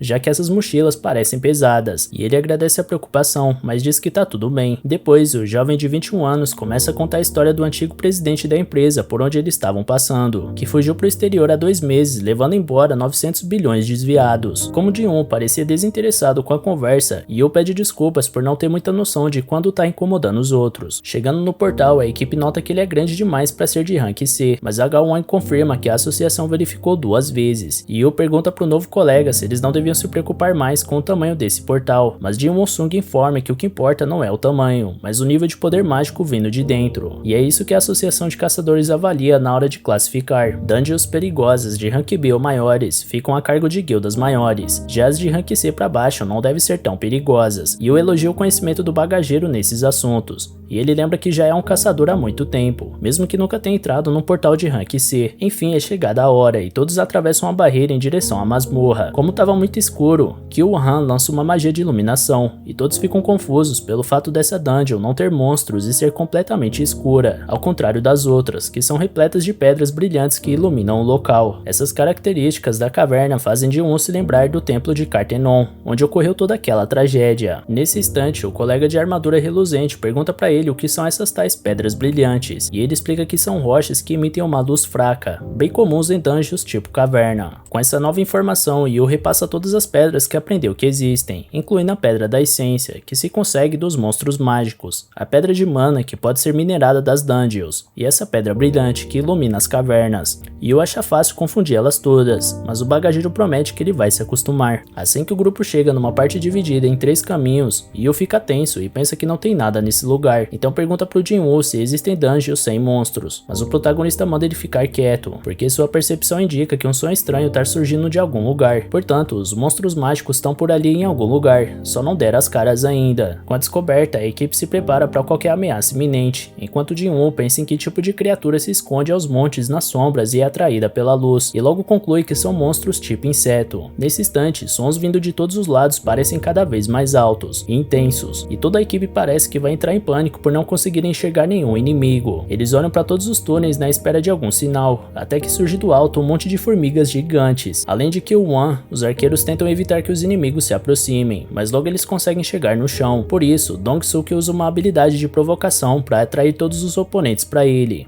E com essa proteção, Kyo-wan tem tempo para invocar uma poderosa magia que elimina vários inimigos de uma só vez, dando margem pro restante avançar em direção à vitória. Assistindo a luta, Jin-Woo reconhece que essa equipe é muito bem entrosada, e que realmente eles devem lutar juntos há muito tempo. E quanto ao Yoo Jin-Ho, parece que o equipamento compensa a falta de habilidade. Porém, mesmo que eles estejam indo bem, alguma coisa não parece certa nessa história. Logo a batalha foi vencida e os membros dividem entre 7 todas as pedras de essência. Dong-suk agradece a percepção do bagageiro por ter antecipado a cilada, e Jin-Woo responde que é só parte do instinto dele. Porém, Kyo-wan nota que muitas formigas não foram mortas por golpes de espada ou magia, então o grupo pensa que pode ter uma criatura mais forte naquele lugar fazendo isso. Enquanto isso, Yoo tenta se gabar da formiga que matou, e Jin-Woo pergunta por cima de onde ele tirou esse equipamento caro. Então o garoto responde que seu pai queria dar uma coisa legal para a primeira raid dele. Por isso, Jin-Woo pede pro jovem tomar bastante cuidado. Fora da dungeon, o mestre de uma guilda, Bae Kyung-ho, tá estraçalhando uma pedra enorme num só golpe, durante um treinamento. Então ele afirma que isso não foi nenhum aquecimento e manda alguém limpar os destroços. Voltando à caverna, Jin-Woo tá comentando com um novo colega que fazer uma grana sem lutar é um bom negócio, mas por dentro, o protagonista sente que é até bom demais pra ser verdade, já que continua com uma pulga atrás da orelha, e conforme iam andando, todos observam vários insetos feridos pelo caminho. Assim que iluminam a rota, notam a entrada da câmera do chefe e seguem a jornada, mas pra dentro da caverna, eles descobrem toneladas de cristais de mana. Por isso, um dos membros comenta com Dong-suk que até o irmão dele ficaria com inveja, e que o Wan manda o garoto não mencionar o nome do irmão do líder. Nesse meio tempo, o chefe tava pensando no quanto nem seu caçula tá sempre certo, e que vai usar esses recursos pra desenvolver sua equipe de ataque e não ser mais submissa a ele. Enquanto isso, Yoo tinha lido o contrato do Jin-Woo e vai contestar uma cláusula com o contratante, dizendo que Jin-Woo não receberia da partilha dos drops de batalha. Mas como os cristais de mana são minerados, a divisão deveria ser por 8. Dong-suk sorri e confirma que vai fazer isso, mas que primeiro eles precisam lidar com aquela aranha gigante ali em cima. E como o portal se fecha assim que o chefe da dungeon é destruído, todos devem minerar o máximo possível de cristais antes de enfrentar o aracnídeo, aproveitando que ele tá dormindo. Então ele pergunta para um membro sobre o equipamento de escavação, mas ele responde que não imaginava que encontraria tantos minerais, por isso deixou as ferramentas no carro. Assim, Dong-suk decide voltar para buscar tudo, e manda Yoo e Jin-woo ficarem ali enquanto isso, já que a aranha tá de barriga cheia e não deve despertar. Apesar da revolta de Yoo, eles vão embora, e nesse momento, Jin-woo lembra que o grupo afirmou que sempre faz dungeons rank C sem um healer, então ele se questiona por que eles não tinham nenhum caçador conhecido para chamar ao invés dele e Yoo. E durante essa reflexão, Dong-suk manda Kil-won selar a câmera do chefe, derrubando escombros na entrada para impedir a saída da dupla. Com isso, Jin-woo lembra de um momento onde um homem dizia que nesse ramo sempre existem canalhas, porque as missões acontecem em lugares isolados, o que facilita o acontecimento de crimes.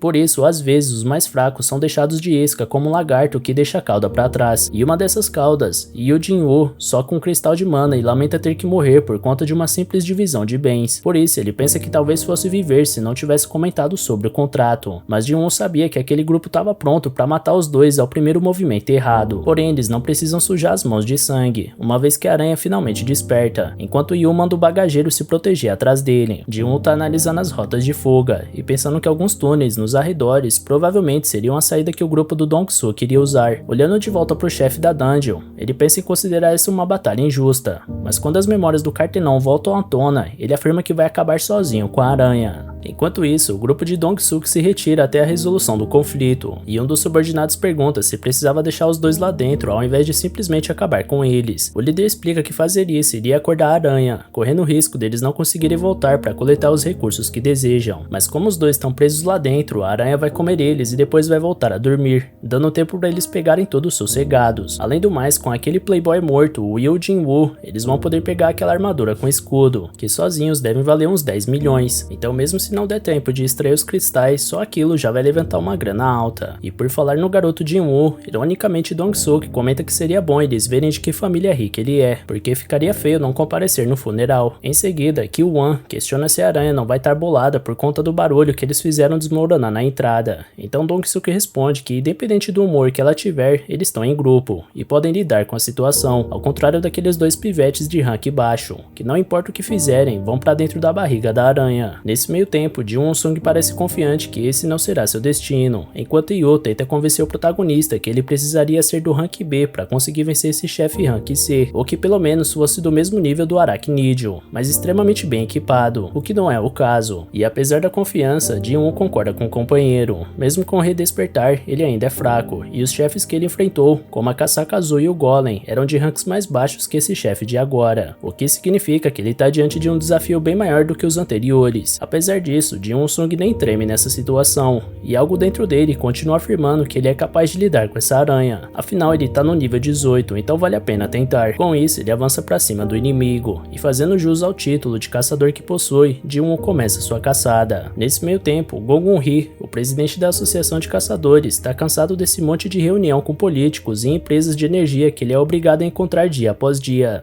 já que nunca foi muito bom em fazer politicagem. Por isso, Woo Jin-chul convida o chefe para uma batalha de treino para relaxar um pouco os ânimos. Assim, Go brinca que os veteranos até tentam aposentar, porém os mais novos não param de pedir conselhos e mantendo os velhos na ativa. Enquanto isso, Jin-woo tá buscando uma forma de atingir o adversário, já que tá tendo dificuldade de penetrar o exoesqueleto com sua espada. Além do mais, ele precisa prestar muita atenção nos ataques da aranha, porque uma patada daquela seria capaz de enterrar ele vivo. E observando a luta por trás, Yoo nota que aquele cara ali nem de longe é um rank E. Então com certeza ele falsificou o próprio rank. É mais um daqueles loucos que fingem que são mais fracos do que realmente são, só pra pegar desafios mais baixos e eliminar por diversão. E conforme ele se convencia disso, mais ele se perguntava onde foi parar. Já Jin-woo ficava cada vez mais cansado e vendo sua velocidade caindo aos poucos, o que significa que ele precisa arranjar logo um jeito de virar esse jogo antes de virar uma presa fácil pra aranha. Por isso, ele deu uma mexida no inventário para ver se encontra uma solução, e vê na presa venenosa de Casaca a esperança de acabar com o inimigo com seus poderes de paralisia e drenagem. Portanto, o caçador deve encontrar um ponto fraco para penetrar a pele da aranha, e o veneno da adaga daria um jeito de se encarregar do resto. Porém, o inimigo tinha guardado uma carta na manga, soltando um ácido no campo de batalha e mostrando pro Jin-woo que ele não poderia se aproximar de forma impensada. Mas ainda assim, o protagonista não tem muita escolha, já que caso se canse demais, vai virar comida de aranha. Por essa razão, então ele usa sua habilidade nova, chamada arrancada, para investir com velocidade para cima do rival. Assim, os 10 km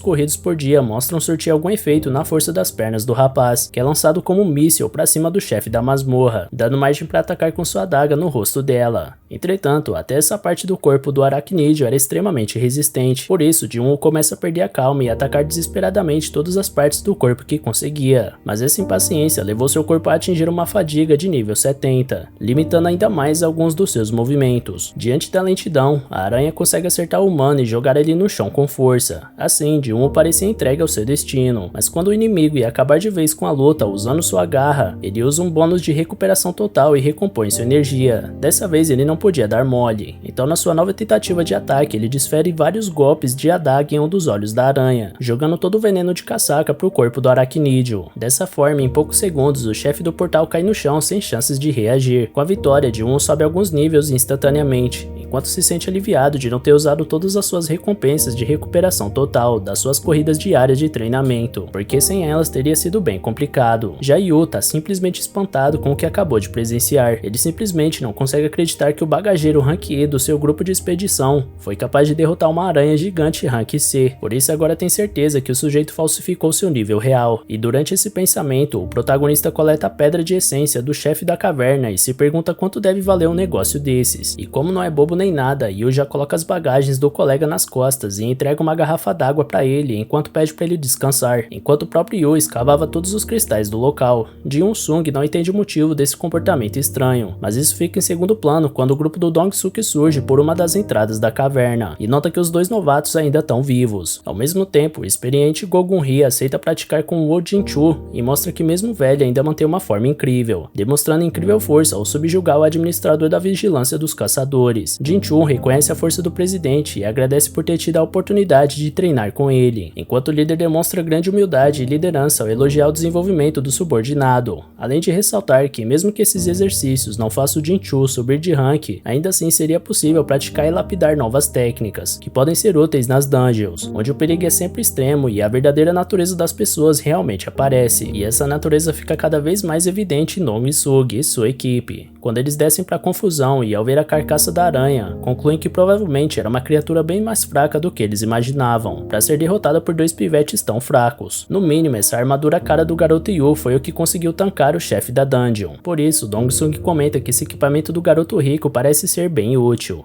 e pergunta se o pai dele é Yu Myung-gun, presidente da construtora Yu. Como o rapaz não negou, o líder manda uma proposta para ele, onde ele deveria acabar com Jin-Won-Sung para se tornar cúmplice de tudo que rolou ali dentro, e ter uma vida poupada. Dong-Sung não tinha a menor intenção de manter o filhinho de papai vivo, mas vendo o cadáver do chefe da dungeon ali do lado, ele teme que essa armadura tenha algum bônus especial que ele não consegue prever, por isso quis expor o usuário a um novo conflito para analisar a potência real desse equipamento. Diante disso, Dong-Sung pressiona Yu para fazer o que ele manda, já que o que acontece na dungeon fica na dungeon. Então o garoto se aproxima do Jin-Woo, deixando Dong-Sung ansioso pelo que tá por vir, porém Yu se vira contra o grupo, que logo se prepara para acabar com o inimigo mais fraco antes do Yu, e nesse mesmo instante, Jin-Won-Sung recebe uma missão urgente, onde ele deveria eliminar toda ameaça presente para garantir sua própria segurança, e caso ele não complete essa missão, sofrerá uma penalidade. Entretanto, o desafio mostra que não seria tão fácil, uma vez que Kil-Wan lança um raio no protagonista que isola ele para longe. Enquanto isso, três amigas se encontram numa cafeteria, e uma moça de olhos verdes, chamada Hee-Jin, é perguntada sobre como andam as coisas na guilda do Tigre Branco. Ela responde que tá tudo como sempre teve, enquanto sua amiga loira, Dina, diz que a associação dos caçadores também tá na mesma. Então Hee-Jin pergunta se é verdade que Dina vai começar um treinamento de dungeon rank A com a Chai Hai, uma das lendas da guilda. Dina explica que já aconteceu isso e que na ocasião eles estavam tendo problemas com uma criatura poderosa da masmorra de elite, até que a Chai Hai acabou com o monstro como se fosse a coisa mais fácil do mundo, deixando todo mundo de boca aberta, mas principalmente o Ki-Hun,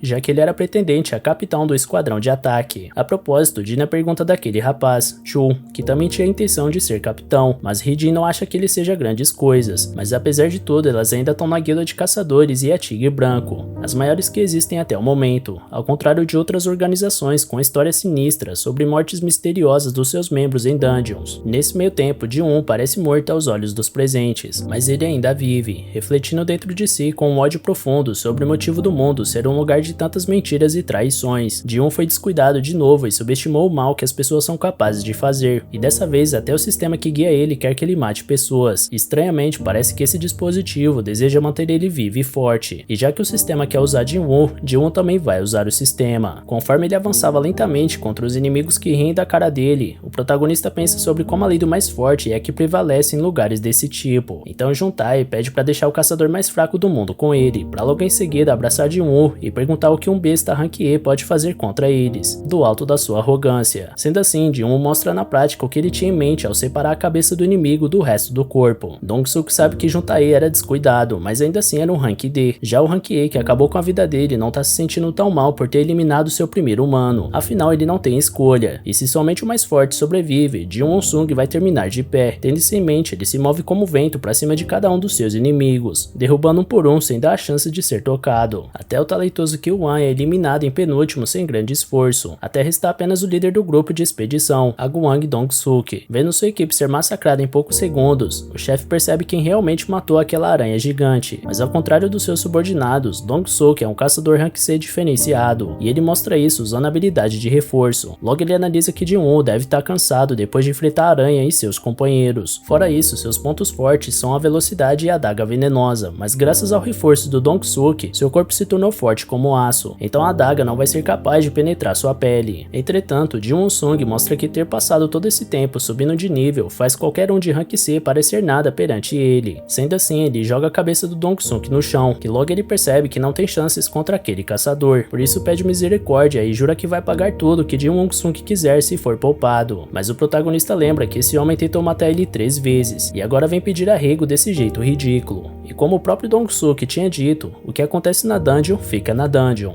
Diante do fim, o homem tenta dar uma carteirada, avisando que é irmão de alguém importante. Porém, Ji-Won não dá a mínima e termina o serviço nesse instante. Mais tarde, a investigadora da guilda não tá botando fé na história que todos os Rank C foram de base e só sobraram os Rank D e E. Fora isso, a responsável pelo protocolo dá uma olhada na lataria do Playboy, vendo que é a espada longa Carion da companhia Maia, e fica doida com esse lançamento novo que ela tava esperando sair. Enquanto isso, Ji-Won vê as recompensas da missão, onde percebe a habilidade e intenção assassina, que reduz todos os atributos dos inimigos pela metade, podendo ser vários ao mesmo tempo. Depois da investigação, Yu tá agradecendo Ji-Won-sung por tudo que aconteceu na dungeon, mas o protagonista só tá preocupado se a irmã tá usando o guarda-chuva que ele pediu pra ela levar hoje mais cedo. Enquanto isso, no altar alto de um prédio, um novo personagem tá prestes a ser revelado. No dia seguinte, chega a informação de Incho que 6 caçadores foram mortos em uma raid Rank C, e apenas um Rank D e outro Rank E sobreviveram. Jinchu acreditava que era mais um caso onde os mais fracos fugiram depois do abatimento dos membros mais fortes do grupo, porém seu assistente revela que os dois saíram da dungeon depois de eliminar o chefe. E o Ji-Won, o de nível D, possui um equipamento caríssimo, e o outro sobrevivente é Ji-Won-sung. Ao escutar esse nome, o administrador fica pensativo e demonstra mais interesse no caso. Então o assistente acrescenta que um dos falecidos na masmorra foi Dong-suk, o irmão mais velho do Dong-su. Voltando ao protagonista, sua irmã vê ele voltando pra casa e fica feliz que ele trouxe frango frito. Então pergunta o que aconteceu de tão bom pra ele ter resolvido fazer esse agrado, mas o rapaz responde que ainda não sabe se o que aconteceu foi bom ou não. Em seguida ele entrega o frango pra Dinar e conta que guardou uma grana pro tratamento da mãe deles, enquanto a garota brinca que finalmente o irmão largou de ser mão de vaca. Feito isso, os dois se sentam juntos, e Dinar comenta que Ji-Won voltou da dungeon sem nenhum arranhão, portanto seus companheiros de equipe deviam ser muito fortes. O garoto confirma que de fato eles eram, enquanto memórias da real situação passavam pela cabeça dele. Um verdadeiro massacre que Ji-Won-sung promoveu sem ao menos hesitar. As lembranças deixaram o caçador distraído, então sua irmã pergunta o que tá rolando, ao passo que ele finge que tava tentando lembrar se o grupo devolveu o troco da raid pra ele. Dina fica mais tranquila com essa justificativa, então Ji-Won volta a refletir que independente de tudo, tudo vai ficar bem desde que ele continue vivo e protegendo sua família. Caso se envolva repetir o acontecido da dungeon, sem problemas, ele faria tudo de novo. De repente, uma mensagem chega ao protagonista falando falando de uma substância nociva no seu corpo, mas logo o próprio sistema avisa que ele foi desintoxicado. Por isso ele se despede da irmã e vai para o seu quarto. Lá em cima ele percebe que não consegue ficar embriagado mesmo depois de tantas latas de cerveja, porque aparentemente o sistema possui alguma função que decompõe o álcool. Pensando nisso, ele vasculha tudo até encontrar uma das recompensas pela missão que acabou de completar, uma habilidade chamada Benção, onde ele fica imune a condições tóxicas e estranhas ao seu corpo, além de aumentar sua capacidade de regeneração. Diante disso, ele percebe que essa foi a recompensa da dungeon dupla, e por isso que ele conseguiu regenerar seus membros arrancados. Na chegada da noite, Dina avisa o irmão que tem um tal de Yu Jin-Hu no telefone. Vendo as latas de cerveja espalhadas pelo quarto, ela aconselha ele a não beber tanto assim, já que faz mal para a saúde, e quando for médica e tiver que atender ele por conta disso, ela vai se recusar. Algum tempo depois, Jin-Woo se encontra com Yu e comenta que não esperava ver ele mais uma vez nessa vida, e após o Rank D ter agradecido pelo protagonista ter salvo a vida dele, Jin-Woo agradece de volta pelo moleque nunca ter explanado para ninguém sobre o que realmente aconteceu naquela masmorra. Com isso, Yu se mostra nervoso, argumentando que eles só agiram em legítima defesa, e em seguida tenta convidar Jin-Woo para formar um grupo, mas antes de conseguir elaborar a frase, o protagonista interrompe e recusa de antemão, respondendo que não pretende andar com o filhinho de papai. Diante disso, Yu implora pro rapaz ouvir o que ele tem a dizer, prometendo que ele será bem recompensado. Assim, ele consegue a atenção de Jin-Woo e continua dizendo que precisa da ajuda dele para concluir 20 raids e conseguir uma licença de mestre de guilda. Como ele estudou para assumir sua herança, não seria um problema passar no exame teórico, porém na parte prática já são outros 500. Pegando um assunto, Jin-Woo pergunta se o garoto é o segundo herdeiro da construtora Yujin, e depois de confirmar, Yu comenta que seu pai gostaria que a empresa tivesse sua própria guilda. Por essa razão, Jin-Woo presume que o pai dele deseja entrar no ramo dos caçadores para ser autossuficiente e conseguir suas próprias raids, lucrando com isso de forma independente. Yu diz que sim, e que a ideia é colocar um Rank S como mestre, e com o irmão dele de vice-comandante. A guilda vai ser gerida que nem uma empresa. Jin-Woo comenta que vai ser difícil arranjar um Rank S, já que só tem 9 em todo o país, além de que o único sem guilda se aposentou, que era o Min Byung-gu. Além do mais, se o pai do Yu quiser atrair um Rank S já contratado, vai criar treta entre as duas guildas. Vendo que o caçador não tá parecendo muito confiante com esse plano, Yu é mais incisivo ao afirmar que Jin Sung precisa de parceiros para entrar em raids escondendo o próprio rank, e que para Yu também é melhor fazer essas expedições ao lado de um Rank E, ao invés de procurar por alguém de nível mais elevado. Depois da declaração, o garoto reflete sozinho que o chefe dessa dungeon, que ele pretende invadir em seguida, talvez seja Rank B ou até mais que isso. Em seguida, ele mostra o projeto da guilda, mencionando que o valor estimado para o prédio da sede está em 30 bilhões, e essa será a recompensa pelas 19 raids Rank C que o Jin-Woo deverá participar, já que a da aranha foi a primeira. Pensando sozinho, o protagonista acredita que no passado pularia de cabeça nessa proposta, mas sendo o único caçador que evolui, com certeza ele vai virar Rank S um dia, talvez até ultrapassando isso, caso seja possível. Considerando essa possibilidade, o valor é até baixo para o que ele pode entregar. Além disso, sem saber como subir de nível afeta ele, colaborar com outras pessoas pode ser arriscado. Então Jin-Woo recusa a oferta e se dirige até a saída, porém Yoon insiste uma última vez, dizendo que se ele aceitar, vai levar o segredo de Jin Sung até o túmulo. Em resposta, Jin-Woo olha de volta pro Playboy com uma expressão que não precisa ser explicada, e isso parece ter resolvido a situação de uma vez por todas. Mais tarde é revelado que o homem do alto do prédio é Agwang Dong-soo, irmão mais novo do Dong-suk, que acaba de descobrir que seu irmão foi morto e já começa a mover suas peças. Ele exige a papelada do caso para sua secretária e pergunta para ela o que aconteceria com ele se matasse alguém em outro país. Ela explica que num país com um tratado de detenção e extradição de caçadores, ele seria julgado naquele país. Caso não haja o tratado, ele será julgado pela lei do país onde vive, podendo negociar uma redução de pena com o governo. Sendo muito atarefado, Dong-soo pede para a secretária abrir um espaço na agenda dele para resolver essa situação, mas como isso afetaria a guilda, ele vai ter que esperar até a programação ter uma brecha. Com isso resolvido, ele olha o rosto dos dois criminosos e espera que eles estejam vivos até ele chegar. Logo na manhã seguinte, Dina e Jin-Woo estão se exercitando juntos, e no meio da corrida, Jin-Woo pergunta o que a garota faria se ganhasse 30 bilhões do nada. Dina pagaria o tratamento da mãe e faria uma faculdade, e talvez guardaria o resto.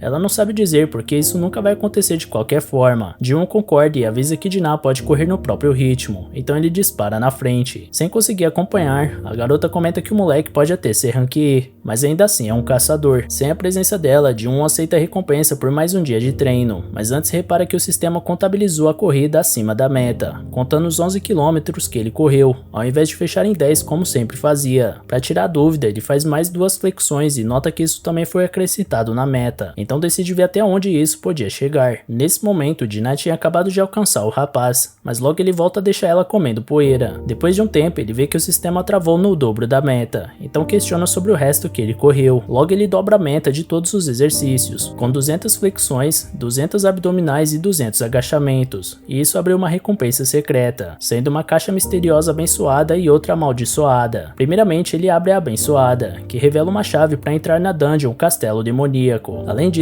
ela pode ser usada na torre Daesung em Songbaku. O problema é que a dificuldade de aquisição dessa chave é nível S, o que deixa o garoto preocupado. Lendo a descrição da missão, ele vê que no castelo do Rei Demônio ele pode obter os ingredientes pro Elixir da Vida, que é capaz de curar qualquer doença através de uma poderosa magia. Ao anoitecer, ele visita sua mãe, e diante dela se pergunta se esse tal Elixir da Vida seria capaz de trazer ela de volta definitivamente. Tendo essa esperança, é claro que ele decide ir atrás desse objetivo. Enquanto abre o portal para a masmorra, ele pensa que a dificuldade da dungeon pode ser Rank S, assim como a raridade da chave, ou seja, com monstros iguais àqueles da Ilha de Jeju, que deram trabalho até para os caçadores Rank S. No instante que se prepara para entrar, Ji-won se questiona se será capaz de enfrentar inimigos desse patamar. Entrando na dungeon, ele confessa para si que tá com medo, mas ainda assim ele possui uma pedra de teleporte instanciada caso esteja realmente ameaçado. E logo nos primeiros passos ali dentro, Cerberus, o guardião do inferno, surge diante do protagonista, que sabe que não pode voltar atrás agora, sempre mantendo em mente o Elixir da Vida que pode conseguir dali. Por isso ele saca a adaga assassina de lobos, e usando sua habilidade de arrancada, cai pra cima do cão de 3 cabeças. Cortando o corpo da fera várias vezes, ele recua ao notar que seus golpes não surtiram efeito, mesmo com a característica da arma que ele carrega. Então ele ativa sua nova e mais forte técnica, a Intenção Assassina. Porém Cerberus responde com um rugido que anula a habilidade do humano, já que assim ele volta pra trocação franca. Porém os efeitos de paralisia e drenagem da adaga continuam não atingindo o cão infernal. Dessa vez, Cerberus mostra seu cartão de visitas e revida os ataques sofridos, arrancando o braço do Ji-won com uma mordida, pra logo em seguida esmagar seu corpo com a pata. Só nisso, o caçador perde quase metade do seu HP, então decide ser mais cauteloso ao recuar mais uma vez. Analisando o adversário, ele descobre que Cerberus está usando sua habilidade de Fúria, que dobra todos os atributos do usuário por 3 minutos. Mas antes de traçar uma estratégia em cima disso, Ji-won leva outro golpe e vê seus pontos de vida caírem ainda mais. Por isso, ele tenta não ficar parado em batalha para evitar esse tipo de vacilo. Ativando sua recuperação total para regenerar seu braço, ele volta para a luta e perfura o olho do inimigo. Mas uma notificação chega na mesma hora alertando que Cerberus não está sentindo dor. Em seguida, o cão isola e esmaga o caçador várias vezes, que não consegue reagir à insuperável força e velocidade da fera. Enquanto isso, Ji-won vê seu HP indo embora, e o fato de ter chegado a menos de 30% de vida ainda impôs um debuff nele de menos 50% de dano. Diante do massacre, o sistema não para de notificar o jogador a cada instante, fazendo ele perceber que esse não é um segundo despertar qualquer. Primeiro ele pensa em suportar os 3 minutos de fúria do Cerberus para ter uma chance, mas logo ele percebe que isso é muito arriscado, então ele saca sua pedra de teleporte para vazar dali antes de dar ruim, mas um pisão do inimigo faz a pedra voar da sua mão. Agora sua vida estava próxima do fim, e ele estava sem um instrumento que iria tirar ele dali de uma vez por todas. Nessa hora ele busca no sistema alguma solução, e acaba se lembrando da loja que o menu oferecia para poções e coisas do tipo, então ele compra 3 poções de cura básicas, que curam poucos pontos de vida. Depois disso ele vasculha o inventário e vê a glândula de veneno de casaca, que endurece a pele do usuário, mas que lesiona os músculos permanentemente com o veneno. Entretanto, Ji-won se lembra que conseguiu a habilidade Benção, tornando ele imune a efeitos tóxicos. Diante disso, só resta para ele tentar, portanto ele ingere toda a substância e vê a Benção impedindo o efeito do veneno. Cerberus aparece para acabar com o caçador, mas ao ser golpeado de novo, ele sente que seu corpo sofre muito menos as consequências do impacto monstruoso do oponente. Ainda por cima, a fúria do cão acaba de terminar, fazendo ele sentir a dor absurda do seu olho perfurado. Notando a virada de mesa, Ji-won parte para cima com tudo, rasgando o corpo do animal do inferno. Porém Cerberus consegue abocanhar o protagonista, que sente que sua vida tá indo embora, mas ao mesmo tempo o efeito de endurecimento da glândula mantém ele ativo. Com isso ele fura várias vezes outro olho do inimigo com ódio, causando uma chuva de sangue que apaga o fogo ao redor. Com a vitória, Ji-won sobe vários níveis, além de ter conseguido a chave da porta do castelo ao derrotar o guardião, e a fórmula para fabricar o Elixir da Vida, sendo que 3 itens são necessários para criar essa substância. Após quase perder a vida nessa luta, Ji-won sabe que é melhor entrar nesse castelo depois que tiver certeza que poderá enfrentar o que tem lá dentro, então ele promete que um dia vai retornar.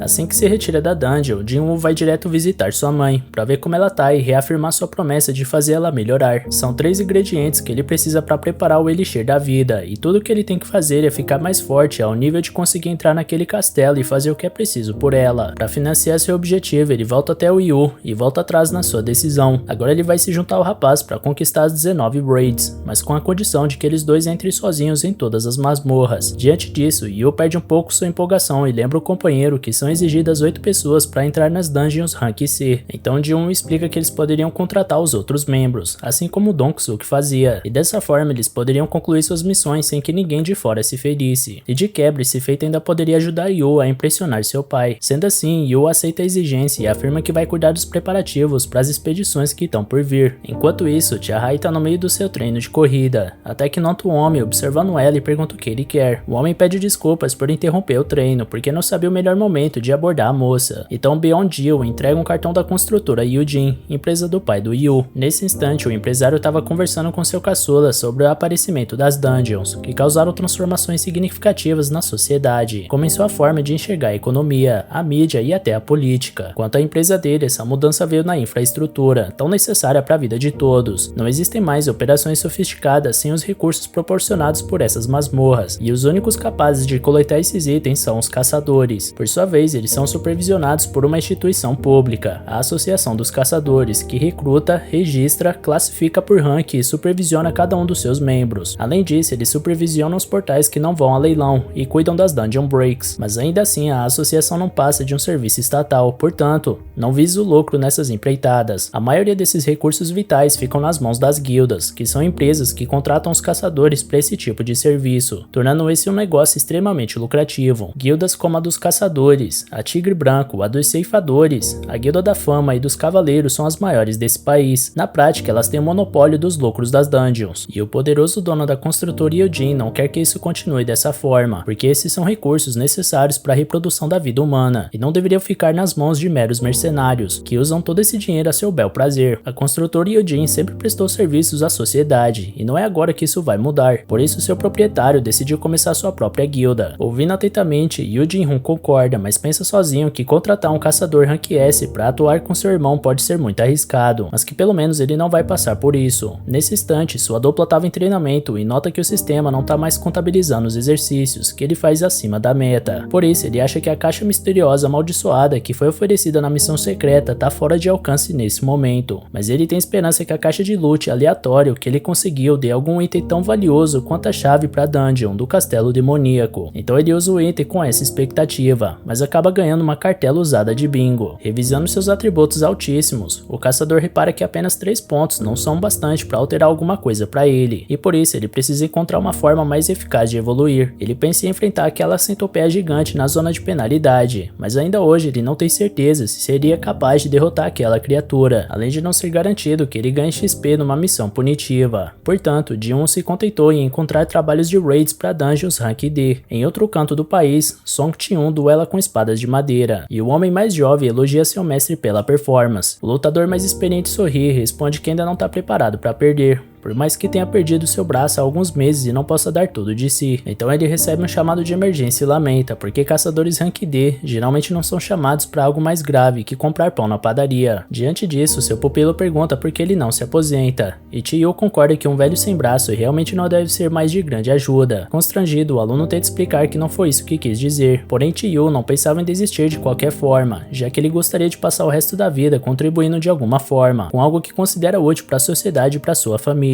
Além dele, desde que sobreviveu àquela famosa dungeon macabra, Kim também tem suas preocupações com o que pode oferecer para as pessoas que ama, e desde então ele luta para sustentar suas 2 pequenas filhas da forma que pode. Sua esposa insiste que esse negócio de caçador é muito perigoso, e que muitas pessoas têm morrido nessas empreitadas. Porém, o pai de família precisa pagar uma escola decente para suas filhas, e argumenta que a associação não envia caçadores de rank baixo para dungeons perigosas. Aquele caso foi uma mera exceção e não vai acontecer de novo. Dito isso, sua esposa se se acalma e coloca suas esperanças no homem. E nesse instante, sua pequena filha pergunta se o papai é forte. Atencioso, quem responde que é capaz de derrotar monstros gigantescos, e a criança fica impressionada. No prédio da Associação de Caçadores, dentro do escritório do Mestre Choi, Baek reclama que a entrevista que fez foi uma total perda de tempo, e que ele não tem a mínima intenção de ficar se gabando na TV igual um idiota. Apesar disso, Choi acha que o caçador Rank S passou uma ótima impressão com sua desenvoltura e respostas profundas. Não satisfeito, Baek acusa que essa entrevista com certeza era pro Choi, mas que foi empurrada para ele. Choi responde de uma forma cínica, porque essa entrevista pedia um caçador Rank S, próximo do presidente Go, e que seja muito dedicado ao trabalho, e realmente podia ter sido ele a fazer, talvez. Cansado das palhaçadas do Choi, Baek pergunta logo o que ele quer. Então o mestre da guilda revela que a construtora Yujin tá mexendo suas peças em segredo para abrir sua própria guilda de caçadores. Baek já sabe disso porque alguns dos seus subordinados contaram que receberam propostas de contrato, e por isso ele acredita que Choi tenha chamado ele ali por um motivo maior que esse. Então finalmente Choi pede um grande favor ao colega de trabalho. Enquanto isso, Lee Jo-hee volta a aparecer depois de muito tempo. Então sabemos que ela tá reclusa até hoje depois do trauma que sofreu. Sua mãe se mostra preocupada com a filha e diz pra ela pelo telefone que uma caçadora Rank B deveria ser forte, mas teme que sua filha não seja exatamente desse tipo e só esteja atrapalhando os outros. Por isso ela quer que a filha volte pra casa da família e ajude na loja, inclusive porque o pai dela também tá sentindo muito sua falta. Lee fica irritada com isso e manda a mãe parar de se meter na vida dela. Então ela desliga e decide fazer alguma coisa pra sair das sombras e se reerguer. E quando ela se levanta, deixa pra trás seu celular, que notifica uma solicitação de uma raid Rank D. Voltou na associação, Cha-ha e Baek se cumprimentam no corredor, e depois a mulher avisa ao Choi que foi chamada para ser mestra da guilda da construtora Yujin,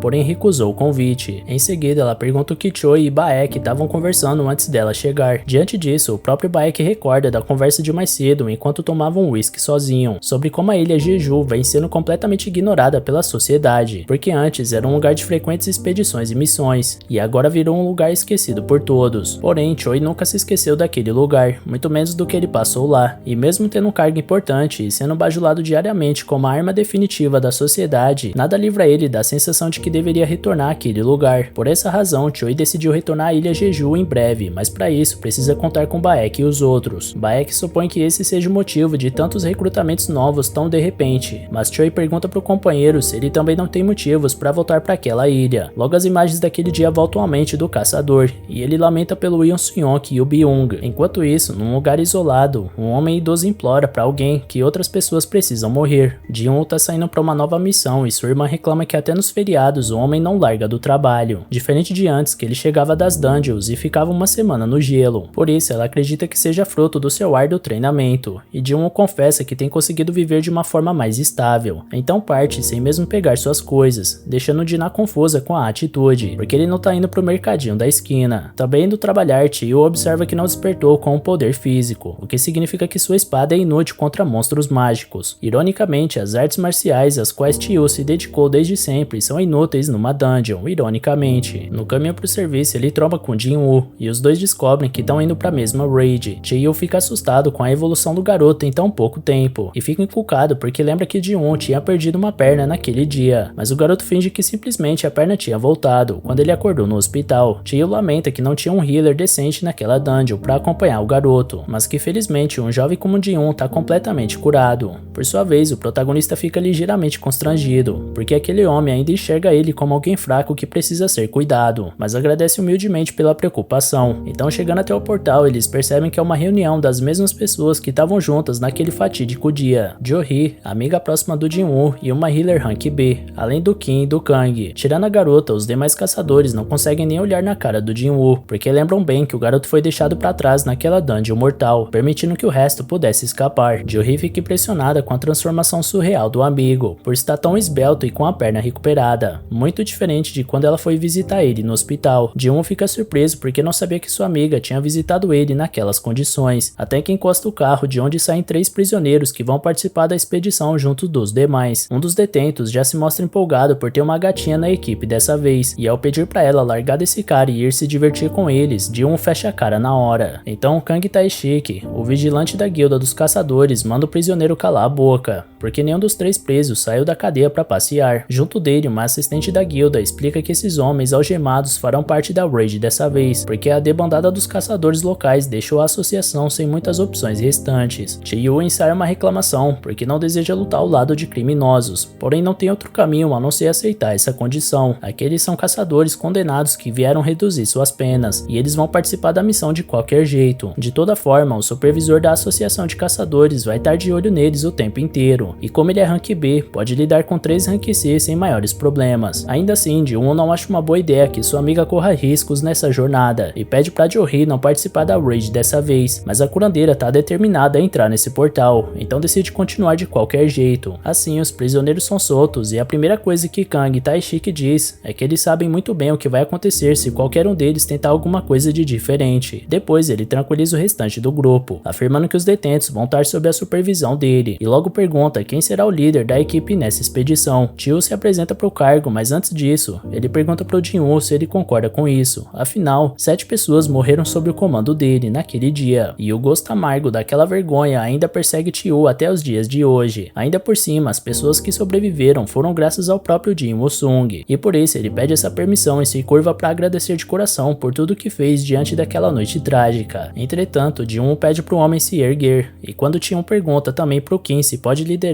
Kim vira o rosto e responde que ele pode fazer o que quiser. Com tudo definido, a liderança fica com Chiyu, e o supervisor declara o início da raid. Então todos se reúnem após todo esse tempo para partirem juntos mais uma vez em uma nova missão. Já dentro da masmorra, o grupo elimina sem nenhuma dificuldade todos os inimigos que surgem de início, e os prisioneiros parecem se divertirem com o banho de sangue que estão promovendo naquela missão. Porém o destaque é Jin Woo-sung, que está assustadoramente mais forte do que jamais teve, e atraiu a atenção de todos da equipe. Depois de finalizar a primeira luta, Chiyu pergunta pro protagonista onde ele conseguiu essa adaga, e ele apenas coça a cabeça para não ter que responder.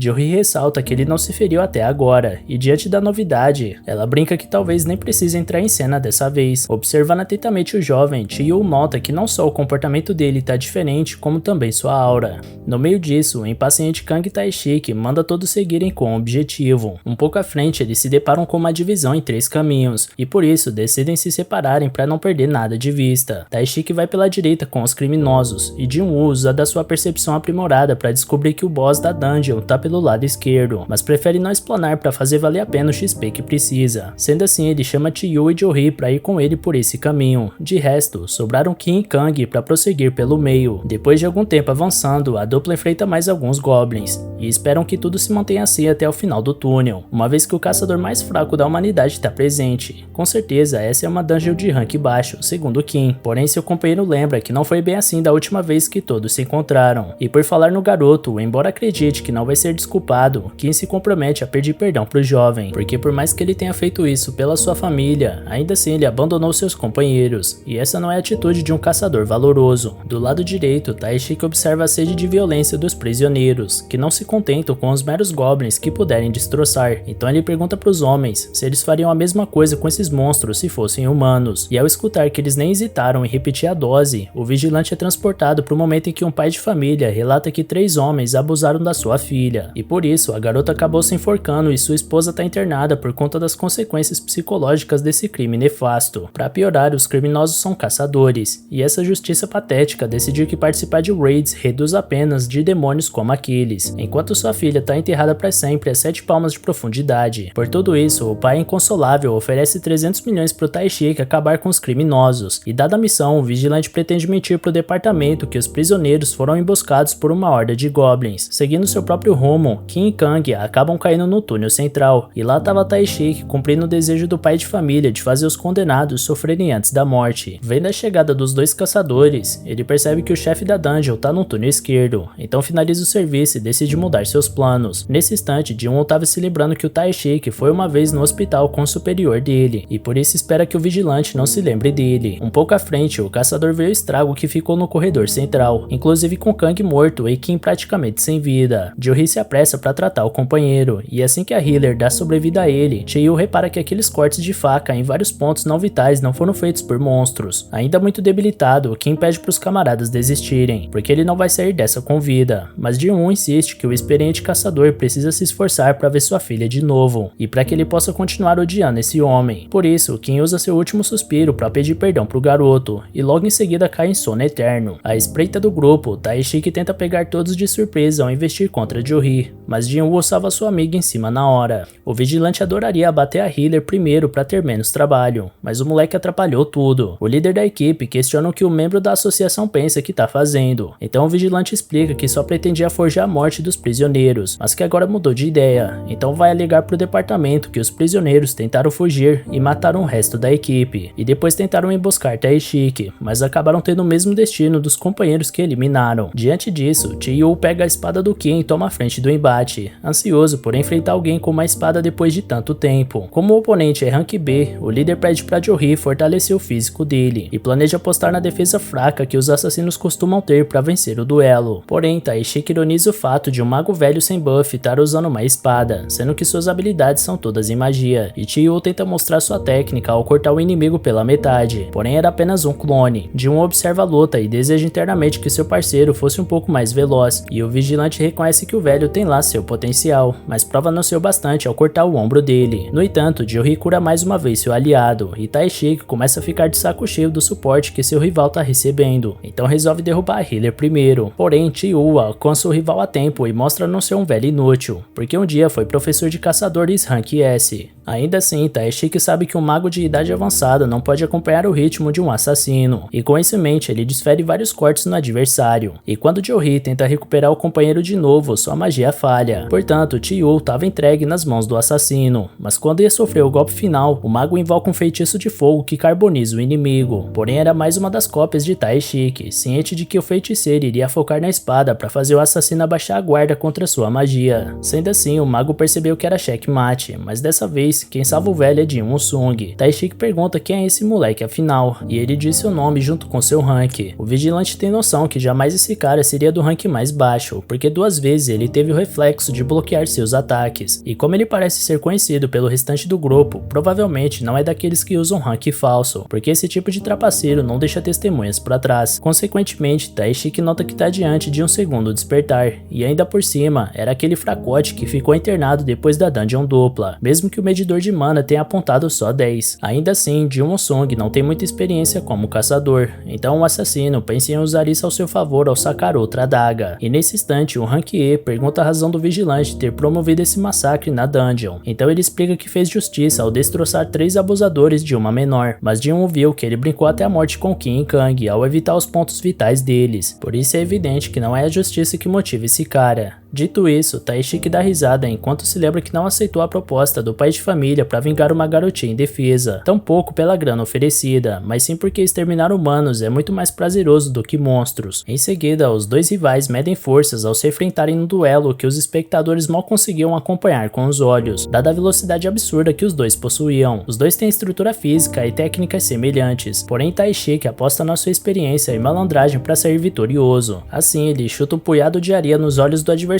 para conseguir aplicar as primeiras facadas nele. Contudo, o sistema alerta Jin Woo-sung que um novo objetivo está valendo, e ele deve eliminar esse agressor que deseja sua morte, caso não queira sofrer uma penalidade. Sendo assim, Jin avisa o oponente que o sistema agora deu mais um motivo para ele ser destruído. Taishiki não faz ideia de que sistema é esse, e essa ignorância põe em xeque sua convicção de possuir o controle da luta. Logo seu alvo atravessa ao lado dele numa velocidade incomparável, e ao ver seu rosto cortado, o vigilante sente o veneno fluindo na sua corrente sanguínea. Ele promete dar o troco com outra surpresa, então usa sua furtividade para esconder seu corpo, seu cheiro e seu som. Ninguém sabe que Taishiki possui essa habilidade rara pelo fato de ninguém ter sobrevivido para contar, e ele usa essa técnica para atingir o alvo sem ser visto. Desesperados, os amigos do Jin pensam em intervirem, mas Taishiki deixa claro que pode cortar os dois num piscar de olhos. Inclusive, ele pensa que também pode fazer isso com Jin por conta do corte profundo que fez na perna dele. Porém, o caçador usa sua recuperação total para surpreender mais uma vez seu orgulhoso adversário, que não faz ideia de quantas vezes o inimigo pode usar essa magia de cura, já que nunca viu um lutador sequer ser capaz de se curar. Por sua vez, Jin perde mais mais uma emoção, porém acredita que não vai precisar sentir raiva para eliminar um lixo igual aquele. Ouvindo esse comentário, Taishiki dá risada ao descobrir que o jovem também tem sangue nas mãos, e sugere que os dois estão no mesmo barco, já que tiraram a vida de outros seres humanos. Afinal de contas, depois que os caçadores despertaram, as regras do mundo mudaram para se adaptarem a eles, e dentro de uma dungeon como essa, a única lei é a do mais forte. Taishiki desaparece de novo e tenta manter sua estratégia, mas Jin-Woo detecta seu inimigo através da sede de sangue dele. Ainda assim, Taishiki permanece invisível e planeja manter isso como um trunfo, até que Jin-Woo ativa sua intenção assassina e joga seu inimigo no limbo, para logo depois cravar sua adaga no peito dele. Com isso, Taishiki não tem mais condições de luta e resolve contar a causa de tantas mortes nessa dungeon. Segundo ele, os caçadores são máquinas de matar e não faz sentido esperar que eles seguiem pela moral comum. Por isso, ele está prestes a morrer agora, por causa da seleção natural que elimina os elos fracos da evolução. Entretanto, como Jin-Woo exibiu um arsenal de habilidades desconhecidas, seu rival acredita que nem caçador ele seja, e como foi capaz de derrotar Taishiki, o garoto não vai mais poder fingir que é um mero rank E. Jin-Woo revela que é capaz de evoluir a cada batalha que vence, e Taishiki observa que a sombra desse jovem se estende até lugares muito escuros, e quanto mais poderoso ele ficar, mais sombrios serão os lugares que sua sombra vai alcançar. Afinal de contas, se você olhar para o abismo por muito tempo, o abismo olha de volta para você. Dito isso, Jin-Woo recolhe a recompensa de uma pedra rúnica de furtividade, enquanto reflete sobre o que acabou de ouvir. No fundo, ele reconhece que não para de ficar cada vez mais forte, e quanto mais forte ele fica, mais algo se quebra dentro dele. Ainda assim, não é hora de voltar atrás, então ele manda seus dois amigos irem embora da dungeon, porque do resto quem vai cuidar é ele. Incrédulos, os companheiros observam o amigo partir sozinho, até que finalmente chega na porta do chefe. Algum tempo depois, Woo Jin-Choo, o administrador da equipe de vigilância dos caçadores, está a caminho de se encontrar com os sobreviventes dessa dungeon, ao passo que lamenta nunca ter suspeitado da face macabra do Taishiki. Logo ele encontra Jo-hee, Chiyu e Jin Woo-sung, o mesmo caçador rank E daquela vez quase irreconhecível. Primeiramente, ele pede desculpas pelo que seu funcionário causou a todos eles, mas indo direto ao assunto, o supervisor pergunta quem matou Kang Taishiki. Jin-Woo tá contra a parede e percebe que vai ter que romper seu contrato com Woo, mas para sua surpresa, Chiyu assume a culpa pela morte do vigilante.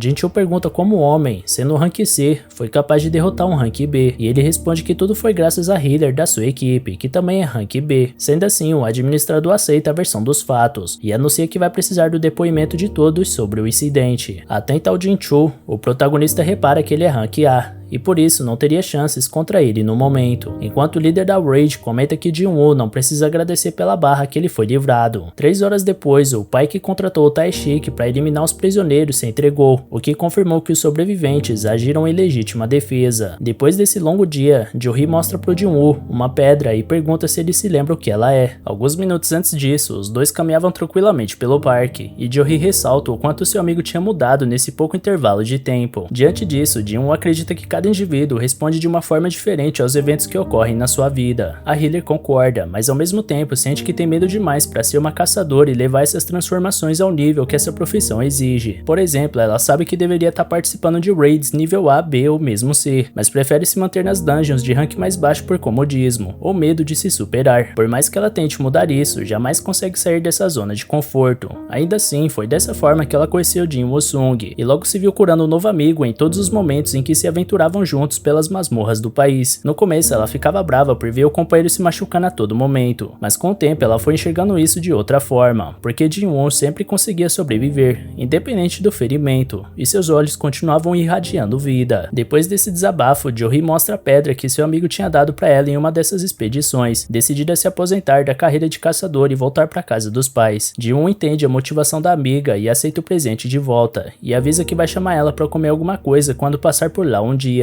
Passada essa despedida, Jin-Woo observa com atenção o presente de Jo-hee enquanto se lembra do encontro que teve com Jin-Choo na saída da última dungeon. O administrador da vigilância se mostrou surpreso por um rank E dar conta de um rank B como Kang Taishiki, e por isso entende o motivo das suspeitas do segundo despertar de Jin-Woo. Mas como diria o tio Ben, com grandes poderes vem grandes responsabilidades, e o jovem caçador chamou muita atenção depois que a equipe do Dong-Sook foi dizimada nas masmorras da aranha gigante. Por isso, possivelmente seu caçula, Dong-Soo, vai atrás de respostas pela morte do irmão mais velho. Indivíduos rank S como ele não são parados nem pela lei tão facilmente. Eles são capazes de provocar tantos milagres quanto calamidades para a sociedade. E levando em conta que Dong-Soo pretende causar a segunda opção, Jin-Chul recomenda que o garoto pegue sua família e fuja do país o mais rápido possível. Entretanto, Jin-Woo enxerga nessa ameaça mais uma motivação para se desenvolver, porque caso falhe nesse objetivo, ele, sua irmã e sua mãe serão enterrados juntos com o nome da família Sung. Tendo isso como foco, Jin-Woo parte para novas missões com Yoo Jin-ho, mas parece incomodado com o grupo de bêbados e contundidos que estão reunidos ali fora para se unir a Raid. Yoo explica que priorizou gente qualificada para ser caçador, mas que não pode trabalhar por algum motivo, ou que estão tendo problemas para passar na seleção, mas segundo o herdeiro, eles vão servir só para completar o time e eles poderem entrar na dungeon com o mínimo de 8 participantes. Jin observa que tem uma criança no meio dos convocados, mas o colega ensina que não é contra a lei chamar menores de idade, desde que tenham despertado. Falando no diabo, a garota citada menciona a falta de educação ao comentar sobre ela, já que é uma caçadora qualificada, mas Jin baixa a bola dela ao lembrar educadamente que ela é uma Rank E, sem experiência em raids, mas que de toda forma só vai ficar esperando do lado de fora junto dos outros. Um dos convocados pergunta se eles realmente vão ganhar 3 milhões cada um só pra esperarem ali fora, enquanto Yoo e Jin-Woo fazem todo o trabalho sujo. O contratante confirma o pagamento, mas lembra que todos devem manter essas raids em sigilo, caso contrário, deverão pagar uma multa 10 vezes maior que o pagamento que receberão, como consta no contrato. No meio desse lembrete, Jin-Woo usa a pedra rúnica de furtividade que conseguiu ao derrotar o Tai-Shik para incorporar a habilidade. Quando ele vira de costas, Yoo tá pronto para iniciar a missão com sua nova armadura Buff Boosting, feita por um requintado fabricante italiano. Mas quando Jin-Woo derruba o herdeiro desengonçado no chão com apenas um dedo, os dois concordam que esse equipamento é pesado demais pro playboy magricelo. Feito isso, antes de atravessar o portal, Jin-Woo comenta que o companheiro esqueceu de tirar o capacete, mas o caçador Rank D insiste em ficar pelo menos com um elmo. A missão começa e alguns convocados de fora se contentam com a vida boa ao serem pagos para ficarem bebendo sentados, mas ao mesmo tempo acreditam que os dois jovens que entraram não fazem ideia de onde estão se metendo. Enquanto isso, na escola, Jin-Na se pergunta se sua amiga, Song-Yi, matou aula hoje, mas além de ter feito isso, a garota também tá matando tempo para cumprir o contrato da expedição, matando 2 coelhos numa cajadada só. O resto dos convocados calcula que a raid deve durar 2 horas, mas depois de 60 minutos, Yoo volta correndo do portal, fazendo alguns acreditarem que eles fugiram do objetivo. Mas quando o portal começa a se fechar com a saída de Jin Woo-sung, a prova de que eles mataram o chefe foi jogada na cara de todos. O próximo portal fica a 1 hora de carro dali, então Yoo chama o resto do grupo para terminar de cumprir a cota de 3 raids por dia. Com uma estratégia bem estabelecida, Jin-Woo cuidava dos monstros, enquanto Yoo minerava o que podia em cada portal que os dois atravessavam. Trabalhando dia após dia sem folga, os dois subiam de nível como degraus de uma escada, botando no bolso qualquer ameaça que viesse a surgir no caminho. Com sua nova técnica de furtividade, Jin-Woo dilacerava os inimigos sem ser visto nos campos de batalha, e o uso impecável dessa habilidade concedeu a ele uma arrancada nível 2, aliando sua furtividade com a recém-aprendida empunhadura avançada e golpe fatal. Jin Woo-sung dizimava seus oponentes com a elegância silenciosa de uma flecha. Tudo isso enquanto o resto do grupo embolsava 9 milhões por dia sem ter que mover um simples músculo. Depois de mais uma rodada de combate intenso, Yoo coletava o loot enquanto seu companheiro descansava um pouco e analisava as habilidades que foi conseguindo a upar nas dungeons. Apesar de serem úteis, Jin-Woo não tem mano bastante para usar elas por muito tempo, por isso entende que deveria focar mais no atributo inteligência. Tirando isso, após subir tantos níveis, ele se questiona se já era de subir até o castelo demoníaco, mas não sabe se consegue carregar aquela dungeon sozinho, sendo que deve estar entre o rank B e A, segundo sua própria análise. Até que de repente uma notificação do sistema anuncia que Jin-Woo atingiu o nível necessário para solicitar uma troca de classe, desde que complete uma missão para isso. No entanto, todo esse sucesso começou a chamar a atenção de gente importante, e o gerente Ah Sang-min, de uma companhia multimilionária, ficou sabendo através do subordinado Ki-Chul que o filho mais novo do dono da construtora Yoo-jin tá gastando mais que o dobro do valor de mercado em portais de rank C, querendo pagar 150 milhões pelos direitos das dungeons desse rank. O gerente acredita que isso pode deixar a construtora do pai desse moleque no vermelho, e que é muita grana para um filhinho de papai ficar brincando de caçador. Porém, Sang-mi descobre que o garoto não tá sozinho nesse esquema, e que Jin Woo-sung participa de todas as formações dessas raids. Como o gerente bem se lembra, esse tal de Jin-Woo tava ligado ao incidente da dungeon dupla, portanto, ele sente que tem algo de errado ali. Enquanto o calo não aperta, os dois caçadores continuam fazendo seu trabalho normalmente e voltando cada vez mais cedo dos portais que invadem. Os convocados de fora estão ficando tão entediados que um deles pede para dirigir a van só para poder se sentir útil de alguma forma, enquanto Jin-Woo desconfia que aquela garota do grupo não tá tão satisfeita quanto os outros nessa história toda. Além dela, o gerente Sang-mi definitivamente está incomodado com a hipótese de Jin Woo-sung ter passado pelo segundo despertar, levando em conta que ele teve presente em 3 graves incidentes diferentes e sobreviveu a todos. O primeiro foi a dungeon dupla, o segundo foi o extermínio do esquadrão do Dong-suk, e o terceiro envolveu o assassinato do vigilante Kang Tae-shik. Em todos esses eventos houveram várias mortes, mas Jin-woo saiu vivo nas 3 ocasiões, por isso Sang-mi acredita que seja o caso de um redespertar. Ouvindo cada palavra atentamente, Ki-shu pergunta o que o chefe vai fazer depois de chegar a essa conclusão, e ele anuncia que tá na hora de recrutar um novato promissor. Ao chegar na dungeon onde os dois caçadores estão, Sang-mi vê um piquenique descontraído na frente do portal, até que Song-yi chega e avisa que é proibido entrar ali. Os dois homens tentam arrancar informações sem serem invasivos, e perguntam se a garota faz parte da equipe de ataque em serviço. Quando ela confirma, Sang-mi presume que Jin Woo-sung deixou o resto do grupo para trás para enfrentar a dungeon sozinho, e por isso cresce o olho ao sentir o potencial extraordinário do garoto. Satisfeito com a informação, o gerente vai embora com seu subordinado, e nesse instante os dois invasores terminam o serviço na masmorra. Jin-woo quer saber sobre a programação de amanhã, porque gostaria de tirar uma folga, já que lembrou que tem um compromisso. Então Yu adia as raids para outro dia e parte para a próxima de hoje. À espreita da conversa, vemos que os jovens já começaram a atrair problemas para bem perto, e em seguida nos deparamos com um pesadelo caótico que o mestre Choi costuma ter com frequência, envolvendo um fogo infernal, demônios e acontecimentos da ilha Jeju. Assombrado pelo seu trauma, o líder da guilda dos caçadores se contenta ao saber que uma nova missão de reconhecimento está prestes a acontecer naquele maldito lugar. Nesse meio tempo, Jin-choo é deixado perto de casa após outro dia de trabalho, até que Sang-mi e Ki-shu abordam o jovem. O homem de cargo mais elevado se apresenta como A Sang-mi, gerente da segunda equipe de administração da guilda Tigre Branco,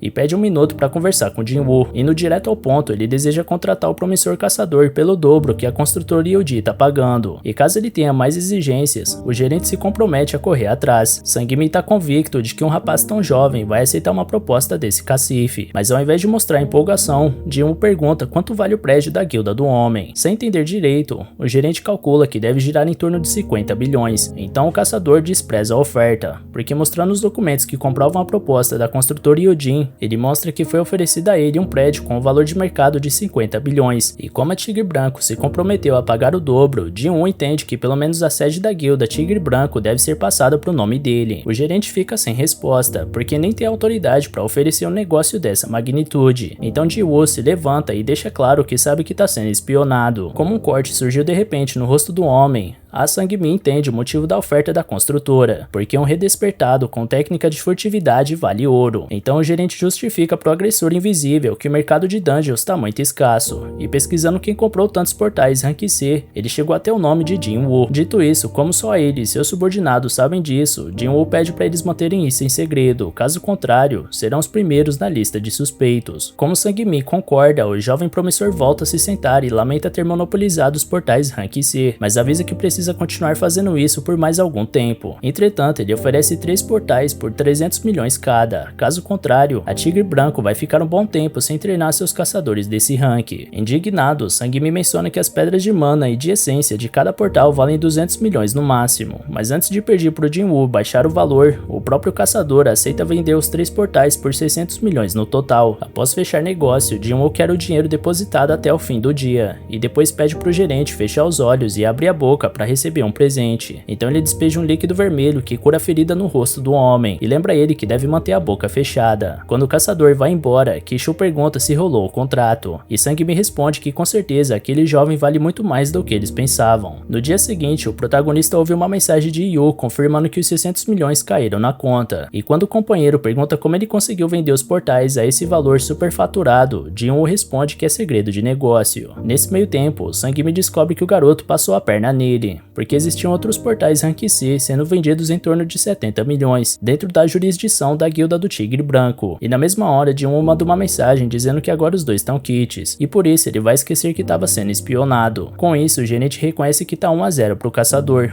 mas se alivia por ter pago o preço da espionagem, além de pelo menos ter conseguido o número do Jin Woo-sung, o que seria o bastante por hora. Enquanto isso, o talentoso caçador dirige até sua missão de troca de classe. E galera, vocês querem continuação desse anime? Se sim, então já comenta aqui embaixo e comenta também qual anime dessa temporada vocês gostariam de ver aqui no canal, beleza? Valeu galera, se cuidem!